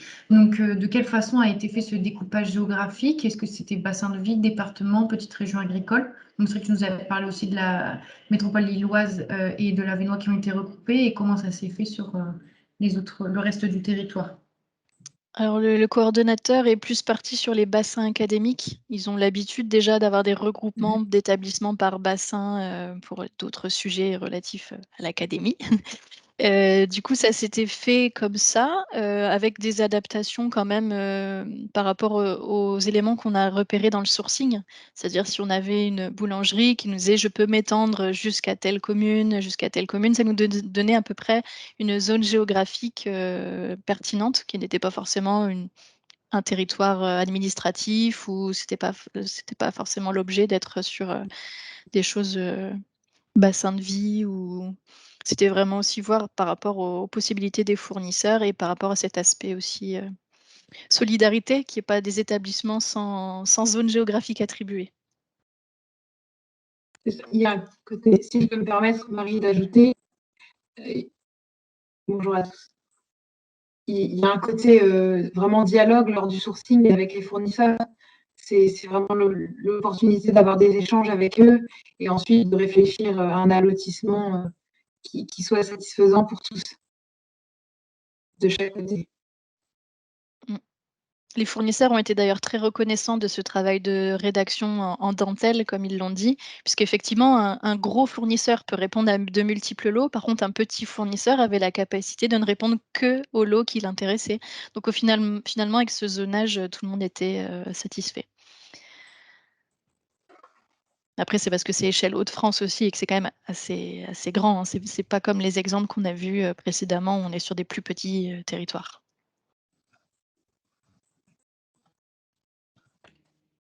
Alors justement, donc Chloé Sabot demande s'il y a une carte de ces bassins académiques ou de ces ablotissements qui ont été faits.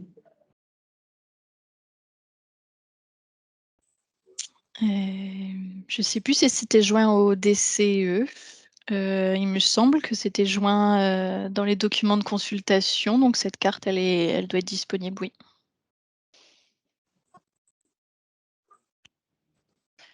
D'autres questions et en fruits et légumes, donc je vais en dire plusieurs en même temps, comme ça tu répondras à la suite. Donc d'abord, donc comment faire pour intégrer le marché en 2023, mais puisque c'est tous les 3 ans, il me semble que ça sera plutôt 2024. Et en fruits et légumes, est-ce que il y a des fournisseurs qui sont des agriculteurs en direct ou c'est exclusivement des distributeurs? Et par rapport à la question sur l'allotissement, plus précisément, en fait, sur la zone géographique, enfin le lot en tout cas, qui concerne Dunkerque, à quel lot ça correspond pour Dunkerque? Alors les adhérents, il me semble que c'est pas possible de rejoindre la démarche en cours de route. Donc ceux qui ont raté le lancement du marché, il me semble que c'est raté jusqu'à la fin. Sur la deuxième question, ah oui, les légumes. Il y avait un lot fruits et légumes bruts et un lot fruits et légumes 4e gamme, donc ce qui a permis de retenir une coopérative bio. Enfin, 2 coopératives, puisque une côté versant sud et une côté versant nord. Et du coup, ça a permis d'avoir du direct producteur, puisque la coopérative est considérée comme du direct producteur. Et après, sur d'autres lots, sur le 4e gamme, c'est une structure d'insertion qui réalise de la transformation, donc une légumerie. Donc c'est aussi voilà, un intermédiaire utile. Et après, sur d'autres lots, il y a eu des grossistes, effectivement, mais ce n'était pas sur des fruits et légumes. Et sur la zone dunkerquoise, il me semble que c'était zone littorale, Oui, le découpage. Ouais.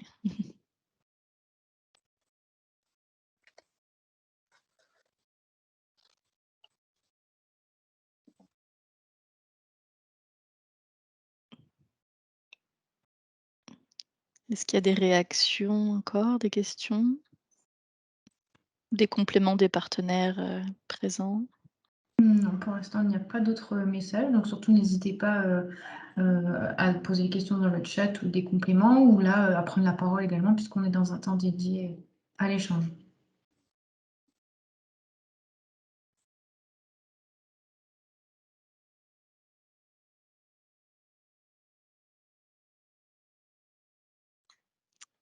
Dans ce cas-là, on peut passer à un autre exemple. Donc, le groupement d'achat de 3 communes, Saint-Saulve, Anzin et Onin. Donc, c'est un groupement de 5 adhérents, 3 communes plus 2 CCAS sur 2 des communes qui sont adhérentes. Je ne sais pas si quelqu'un est présent, parce qu'ils n'étaient pas sûrs de pouvoir se connecter aux horaires de témoignage. Dans ce cas-là, je commence un peu la présentation, mais il ne faudra pas hésiter à prendre la parole. Parce que du coup, ce groupement existe depuis 2018.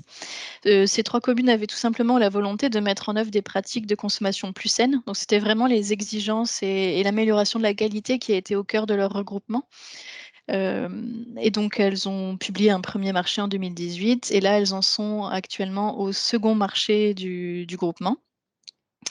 Ce qui est intéressant dans cet exemple-là, c'est que le coordonnateur a changé entre les 2 marchés. C'est-à-dire que si on a comme ça 3 communes volontaires, c'est vrai que ça peut tourner entre les 3 communes l'aspect coordination, ce qui est une organisation plutôt intéressante aussi.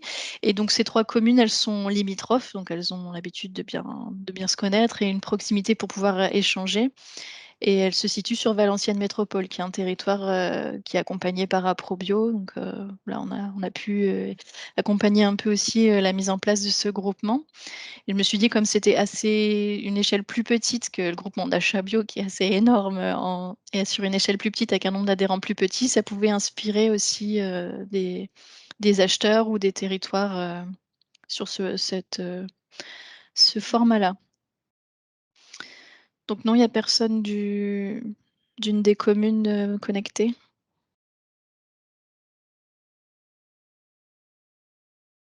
Non, il n'y a pas l'air. Bon, du coup, si vous voulez plus de détails sur ce type de groupement-là, soit vous pouvez poser vos questions à ma collègue Mathilde à Probio, soit on pourra vous transmettre vos demandes directement aux 3 communes.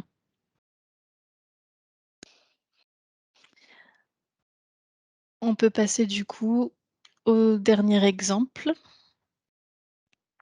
Oui, donc cet exemple, c'est l'exemple du groupement d'achat d'Orthez Sud des Landes, donc qui est dans le département des Pyrénées-Atlantiques. Donc ce groupement de commandes en fait est géré par une association qui s'appelle ASENA, dont je vais expliquer un petit peu plus après. Donc par rapport à ce groupement, en fait, j'ai échangé avec à la fois donc Maxime Gonzalez, qui est le gestionnaire du lycée, qui est le coordonnateur d'un des marchés du groupement. Donc pour plus de précision, en fait, ce marché, donc c'est le marché surgelé, viande de bœuf, veau, agneau, 4e gamme, 5e gamme, fruits et légumes conventionnels et bio également, et pain, donc avec 41 lots. Donc en fait, il y a 3 marchés sur ce groupement d'achat d'Orthez Sud des Landes. Donc un qui est justement coordonné par Maxime Gonzalez, avec qui j'ai échangé. Et le témoignage va porter un petit peu plus sur Franck Seren, qui est le responsable du restaurant municipal d'Orthez, qui est une commune qui a été adhérente de ce groupement de commandes. Donc malheureusement, ces 2 personnes ne pouvaient pas être là, ne souhaitaient pas témoigner. Donc pour expliquer un petit peu plus, en fait à l'origine, donc Maxime Gonzalez, qui est le gestionnaire du lycée, avec un collègue à lui, donc ont voulu créer un groupement de commandes, mais qui était intégré à leur propre service. Et donc ils ont demandé également à des collègues pour faire ce groupement de commandes. Et de là, en fait, est née l'association ASENA entre 2015 et 2017, qui est une association en fait, qui va gérer les groupements de commandes sur toute la région Nouvelle-Aquitaine, donc, et les 12 départements, et pouvoir passer les marchés. Donc, c'est cette association qui rédige les marchés.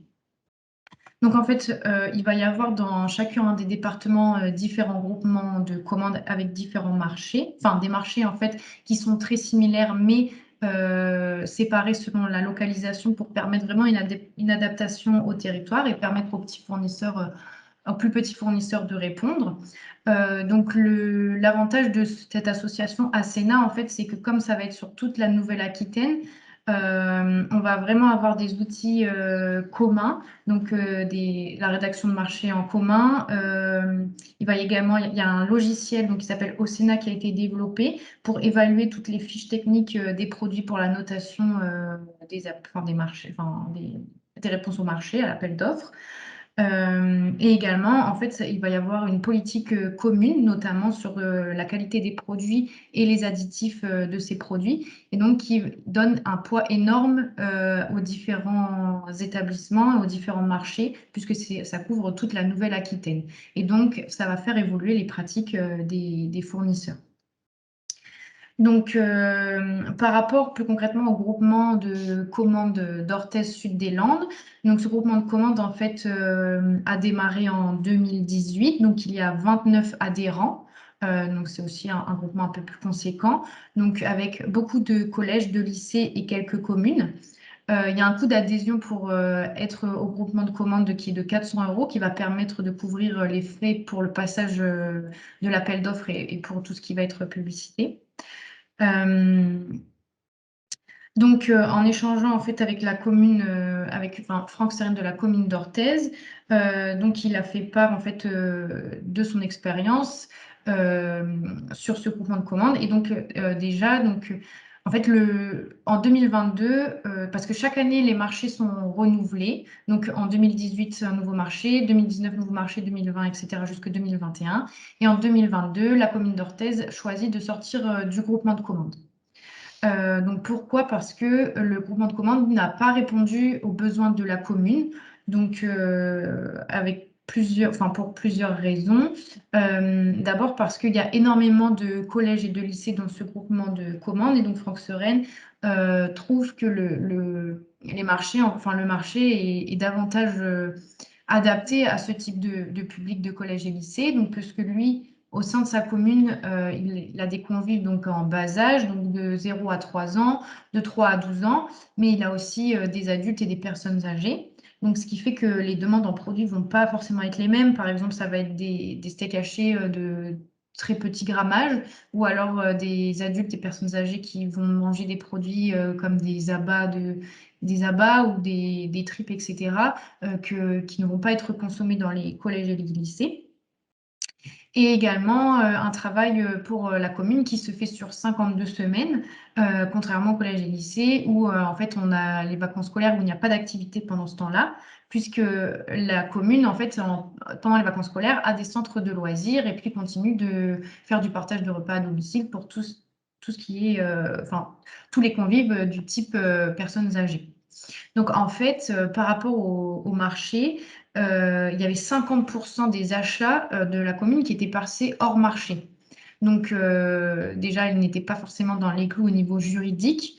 Et ensuite, de ce fait, il n'y avait pas de gain de coût puisque les prix du marché n'étaient pas utilisés, puisqu'il n'y avait pas de passage pas autant de passages de commandes que ce qui avait été suggéré. Mais en fait, cette adhésion au groupement de commandes donc, était une volonté des élus, d'une part pour avoir une facilitation des procédures, puisque ce sont des procédures très lourdes pour passer des marchés, mais aussi pour favoriser l'introduction de produits locaux au sein des restaurations de la commune. Et un autre point faible qui a été relevé par M. Seren est que puisque le marché était renouvelé chaque année, en fait, il y avait une lourdeur administrative au niveau qui était renouvelée, puisqu'en fait, chaque année, il fallait re-rentrer les nouveaux fournisseurs qui avaient remporté le marché. Et donc, ça prenait énormément de temps pour la commune, en tout cas, où M. Seren était le seul en charge de la restauration, responsable de cette restauration. En tout cas, dans les points forts qu'il avait vus par rapport au marché, donc c'est qu'effectivement, il y avait énormément de gains en termes de passage du marché et beaucoup de technicité de la part d'Asena et du fait d'être en groupement, des compétences qu'il n'avait pas forcément, notamment aussi donc par rapport au logiciel Osena, par rapport à l'analyse des appels des offres qui ont été faites, donc une vraie professionnalisation sur ça. Qui n'ont pas forcément la possibilité de faire. Pour lui, l'idéal aurait été de faire partie de ce groupement de commandes, mais d'en avoir aussi un en propre, donc ce qui n'est pas évident en termes de coûts et aussi en termes de coûts humains, de temps humain pour ces marchés. Donc, en ayant échangé avec Monsieur Gonzalez, qui est le coordonnateur du marché, donc il m'a dit effectivement qu'il y avait deux autres communes qui étaient dans le groupement actuellement et qui s'étaient davantage retrouvées dans ce groupement et dans le marché. Donc effectivement, par rapport au fonctionnement du groupement, donc il y a des réunions dans l'année pour discuter des envies, des besoins et une fois par an pour également avoir cette discussion avec des élus pour pouvoir orienter le marché. Et donc, à savoir si le fait d'avoir 29 adhérents donc, ne permettait pas forcément la prise de parole dans ce type de réunion, et donc M. Seren n'y venait pas a priori à chaque fois. Mais c'est vrai qu'à 29, la prise de parole et d'imposer, de faire part de ses souhaits ou de ses ambitions peut être compliqué, surtout par rapport au poids des lycées et des collèges en face. Voilà ce que je peux dire sur ce groupement de commandes. Je ne sais pas si vous avez des questions. Donc, il y a le site de l'association Asena qui existe. Donc, si vous souhaitez en savoir un petit peu plus sur ce type d'association, sur son fonctionnement et sur les différents groupements de commandes et marchés qui sont présents en Nouvelle-Aquitaine, vous pouvez aller y jeter un œil. Également, une information que je peux partager, c'est que le logiciel Osena qui a été développé sur la Nouvelle-Aquitaine va être utilisé dans la région de l'Alsace. Donc, ils vont utiliser le logiciel qui est développé pour analyser également les offres et les fiches produits.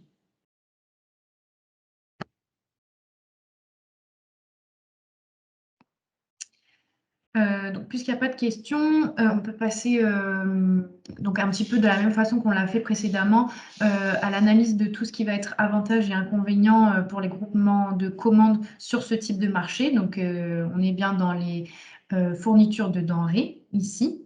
Donc, de la même façon, en fait, dans les avantages pour les acheteurs, on va avoir un renforcement des liens qui va se faire entre les acheteurs, d'avoir une dynamique commune, bien sûr en ayant de l'animation et des contacts entre eux.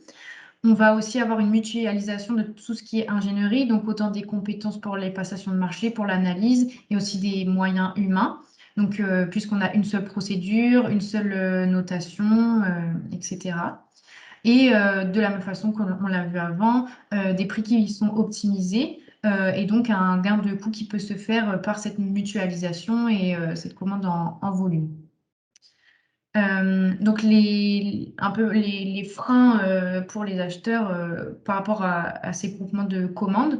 Donc ça va être justement la difficulté de pouvoir mettre en place la convention constitutive et le cadre en fait de ce groupement de commandes, comme on l'a vu au niveau de la commune d'Orthez, tout le monde ne va pas forcément s'y retrouver sur le long terme. Également, donc, quand on a des regroupements de beaucoup d'acheteurs, donc il va y avoir également le risque d'avoir des gros volumes et donc des produits beaucoup plus standards et qui vont pas forcément répondre aux besoins un petit peu spécifiques de toutes les structures adhérentes. Du côté des fournisseurs, les avantages, donc, c'est qu'également, ils vont répondre à un seul appel d'offres, plutôt qu'à différents appels d'offres des différentes structures. Et donc, ils vont avoir une meilleure visibilité des volumes qui vont leur être demandés sur la durée du marché. Par contre, par rapport à cette visibilité, en fait, la régularité des commandes n'est pas toujours présente, puisque effectivement, les établissements ou les différents adhérents doivent renseigner leur état de besoin réel, mais donc des fois, leur état de besoin est vu un petit peu à la baisse ou un petit peu au-dessus, et donc ne vont pas toujours passer commande malgré leur engagement, comme avait pu en parler Marie sur le groupement de commandes du marché bio. Et ça peut également défavoriser des petits producteurs puisqu'on a l'association d'énormément d'adhérents et donc des petits producteurs qui ne peuvent pas toujours répondre à ce type de volume ou alors il y a le moyen de faire de la co-traitance pour répondre à différents lots. Du côté des territoires et des partenaires, donc de la même façon, donc, on a l'avantage d'accompagner un seul type de projet, donc tout au long de la démarche et au sein d'une dynamique commune. Et par contre, dans les inconvénients, donc c'est que effectivement, on a une dynamique commune, mais en fait, si elle n'est pas animée, cette dynamique n'existe pas et peut très vite retomber. Et également, c'est difficile sur ce type de marché de fourniture de denrées d'avoir une harmonisation et une connaissance des différents taux qui sont mis en place pour l'approvisionnement, donc que ce soit en bio, en local, puisque en fait là, chaque adhérent va ensuite exécuter son marché de la façon dont il le souhaite et passer ses commandes directement sans forcément respecter des taux comme ça peut être le cas au niveau de la prestation de services.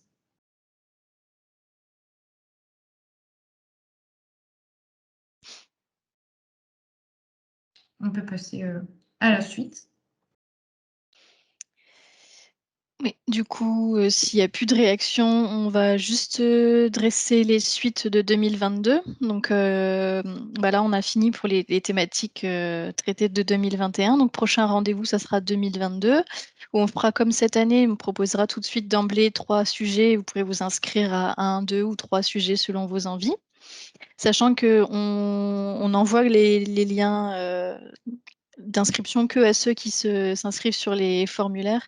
De la même manière, les comptes rendus, on va les envoyer uniquement aux inscrits, de manière à ne pas surcharger les boîtes mail de personnes que ça n'intéresserait pas. Donc au niveau des sujets sur le terrain, on a déjà repéré quelques thématiques qui questionnaient les structures. Donc quelque chose qui tourne autour des emballages et des contenants, voilà, qui font partie aussi de la loi Egalim. Comment on peut avoir des exigences là-dessus, soit une exigence vis-à-vis d'un prestataire, soit en interne, quelles sont les bonnes pratiques que certains établissements ont déjà mis en place et qui pourraient se transmettre à d'autres. Également aussi lors des précédentes commissions, il y a eu des échanges autour des coûts de revient, des coûts matières premières. Bon, c'est quelque chose qui interpelle souvent. On aimerait bien avoir des moyennes, des discussions autour de ce sujet.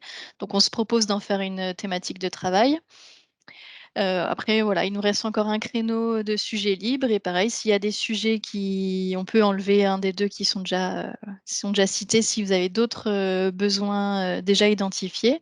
Donc, n'hésitez pas dans le chat là à mettre des idées de sujets. Nous, on regardera ça, on collectera tout ça et puis on continuera à réfléchir aux sujets les plus pertinents à vous proposer. On avait une question également. On a vu que le format visio avait permis, je ne sais pas combien on a été aujourd'hui au final, mais ça avait permis d'accueillir plus de personnes et des personnes qui viennent de plus loin que le lieu de la réunion que l'on fixe en présentiel. Donc, on voulait vous demander si vous préfériez garder ce système de visio pour les commissions restauration collective ou si au contraire, vous ne seriez pas contre reprendre un peu plus de présentiel pour avoir plus de participatif et plus sous format un peu oui, participatif, réunion de travail, comme ça a pu l'être sur les années précédentes. Donc pareil sur le chat, si vous pouvez exprimer votre avis, tout simplement, visio ou présentiel, et on verra s'il y a des tendances qui se dégagent. Et du coup, pour conclure, il nous restait juste quelques actualités restauration collective à vous partager. Je l'avais déjà mis dans le lien de visio pour aujourd'hui, mais du coup, là, on a fait partir les invitations pour le salon Coopéra Bio, donc la journée spéciale de la restauration collective bio en Hauts-de-France, qui se déroulera en présentiel le mardi 12 octobre après-midi à Dunkerque, à la Halle au Sucre, avec comme sujet phare, avec des intervenants qui vont nous parler du lien entre bio et santé, tout simplement pour faire le lien entre la loi Egalim, qui est souvent vue comme une contrainte ou quelque chose qui tombe comme une obligation, et notre objectif est de remettre du sens, de savoir pourquoi il y avait finalement ce bio en restauration collective. Et ben, la santé est déjà un des premiers éléments de réponse. Et comme on a vu que ça avait bien fonctionné sur des précédentes éditions, on vous repropose des ateliers participatifs, donc là avec des plus petits groupes de personnes. Et donc, on a 4 sujets d'ateliers et donc on a la possibilité de vous en faire vivre 2. Donc, il faut s'inscrire sur les ateliers pour que nous puissions répartir les groupes sur une première période d'atelier et une seconde période d'atelier. Donc, il y a le lien d'inscription qui vous sera transmis dans le compte rendu. Autre élément qu'on souhaitait vous transmettre, c'est l'opération menu 2 fois bon. Qui est sur une journée précise, le 25 novembre 2021. Le but est de faire une émulation sur cette journée-là et se relier à un événement national et introduire le plus de local, de bio, de saison, de produits sains, de produits de qualité, de produits psycho, voilà, tout ce qui peut être 2 fois bon. Donc, toutes les informations et les inscriptions, pareil, seront le lien cliquable dans le compte rendu. Et enfin, dernière actu à partager, donc tout récemment, il y a une enquête nationale qui a été publiée, qui vient d'être démarrée, sur les pratiques d'achat des acteurs de la restauration hors domicile. Donc ça a été une étude qui a été lancée par l'agence Bio et France Agrimaire et qui a été demandée à être relayée dans les régions par les référents. Donc l'objectif de cette enquête, c'est d'analyser toutes les pratiques d'achat de toute la restauration collective, donc qu'elle soit commerciale, de toute la restauration hors domicile, pardon, qu'elle soit commerciale ou collective justement, et sur l'ensemble des produits alimentaires en distinguant évidemment le bio. Donc c'est tout type de restauration et tout type de secteur. Ça ne sera pas que le scolaire, c'est aussi tous les autres secteurs de travail, et que ça soit de la gestion concédée ou de la gestion directe. Et donc on sait que souvent ces enquêtes sont fastidieuses. Alors là, ils nous ont précisé que les données pouvaient être transmises directement par un fichier que vous avez vous-même ou par le remplissage d'un questionnaire type classique. Donc, je vous invite à aller voir le contenu de cette étude via le lien baromètre-rhd.fr pour voir si vous avez la possibilité d'y répondre. C'est vrai qu'on nous demande souvent des éléments d'observatoire pour savoir quel est le taux de bio, de local en restauration collective, selon les secteurs. Et si on utilisait un outil de ce type-là, ça permettrait déjà d'avoir des premiers éléments de positionnement. Charge à nous de voir si on peut récupérer derrière, même si c'est anonymisé, des tendances régionales ou des chiffres qu'on pourrait exploiter dans nos commissions restauration collective, par exemple. C'est tout pour les actus. Après, si vous-même avez des actus à partager avec le groupe, n'hésitez pas via le chat ou là en prenant la parole. Parce que nous, derrière, on a fini pour la présentation. On vous laisse nos coordonnées s'il y a des interrogations qu'il reste. Et sinon, il est 4 heures. Nous avons donc fini la réunion. En tout cas, pour les sujets qui ont été proposés sur lesquels il y a des besoins, donc il y a le thème du gaspillage alimentaire en restauration collective. Et donc, il y a également la comptabilité du gré à gré avec le code de la commande publique. Donc, surtout si vous avez d'autres idées de thèmes pour les commissions restauration collective qui vous viennent plus tard, n'hésitez pas à nous envoyer un mail pour nous faire part de vos idées.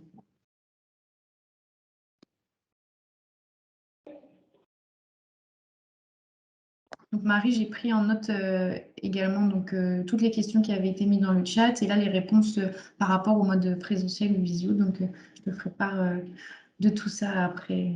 Oui, on débriefera.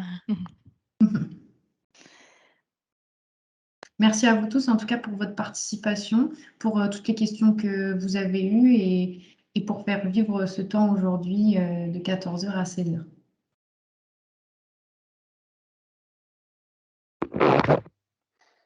Merci. Merci beaucoup. Je vous en prie. Bonne journée. Bonne fin de journée. À bientôt. Au revoir, à bientôt.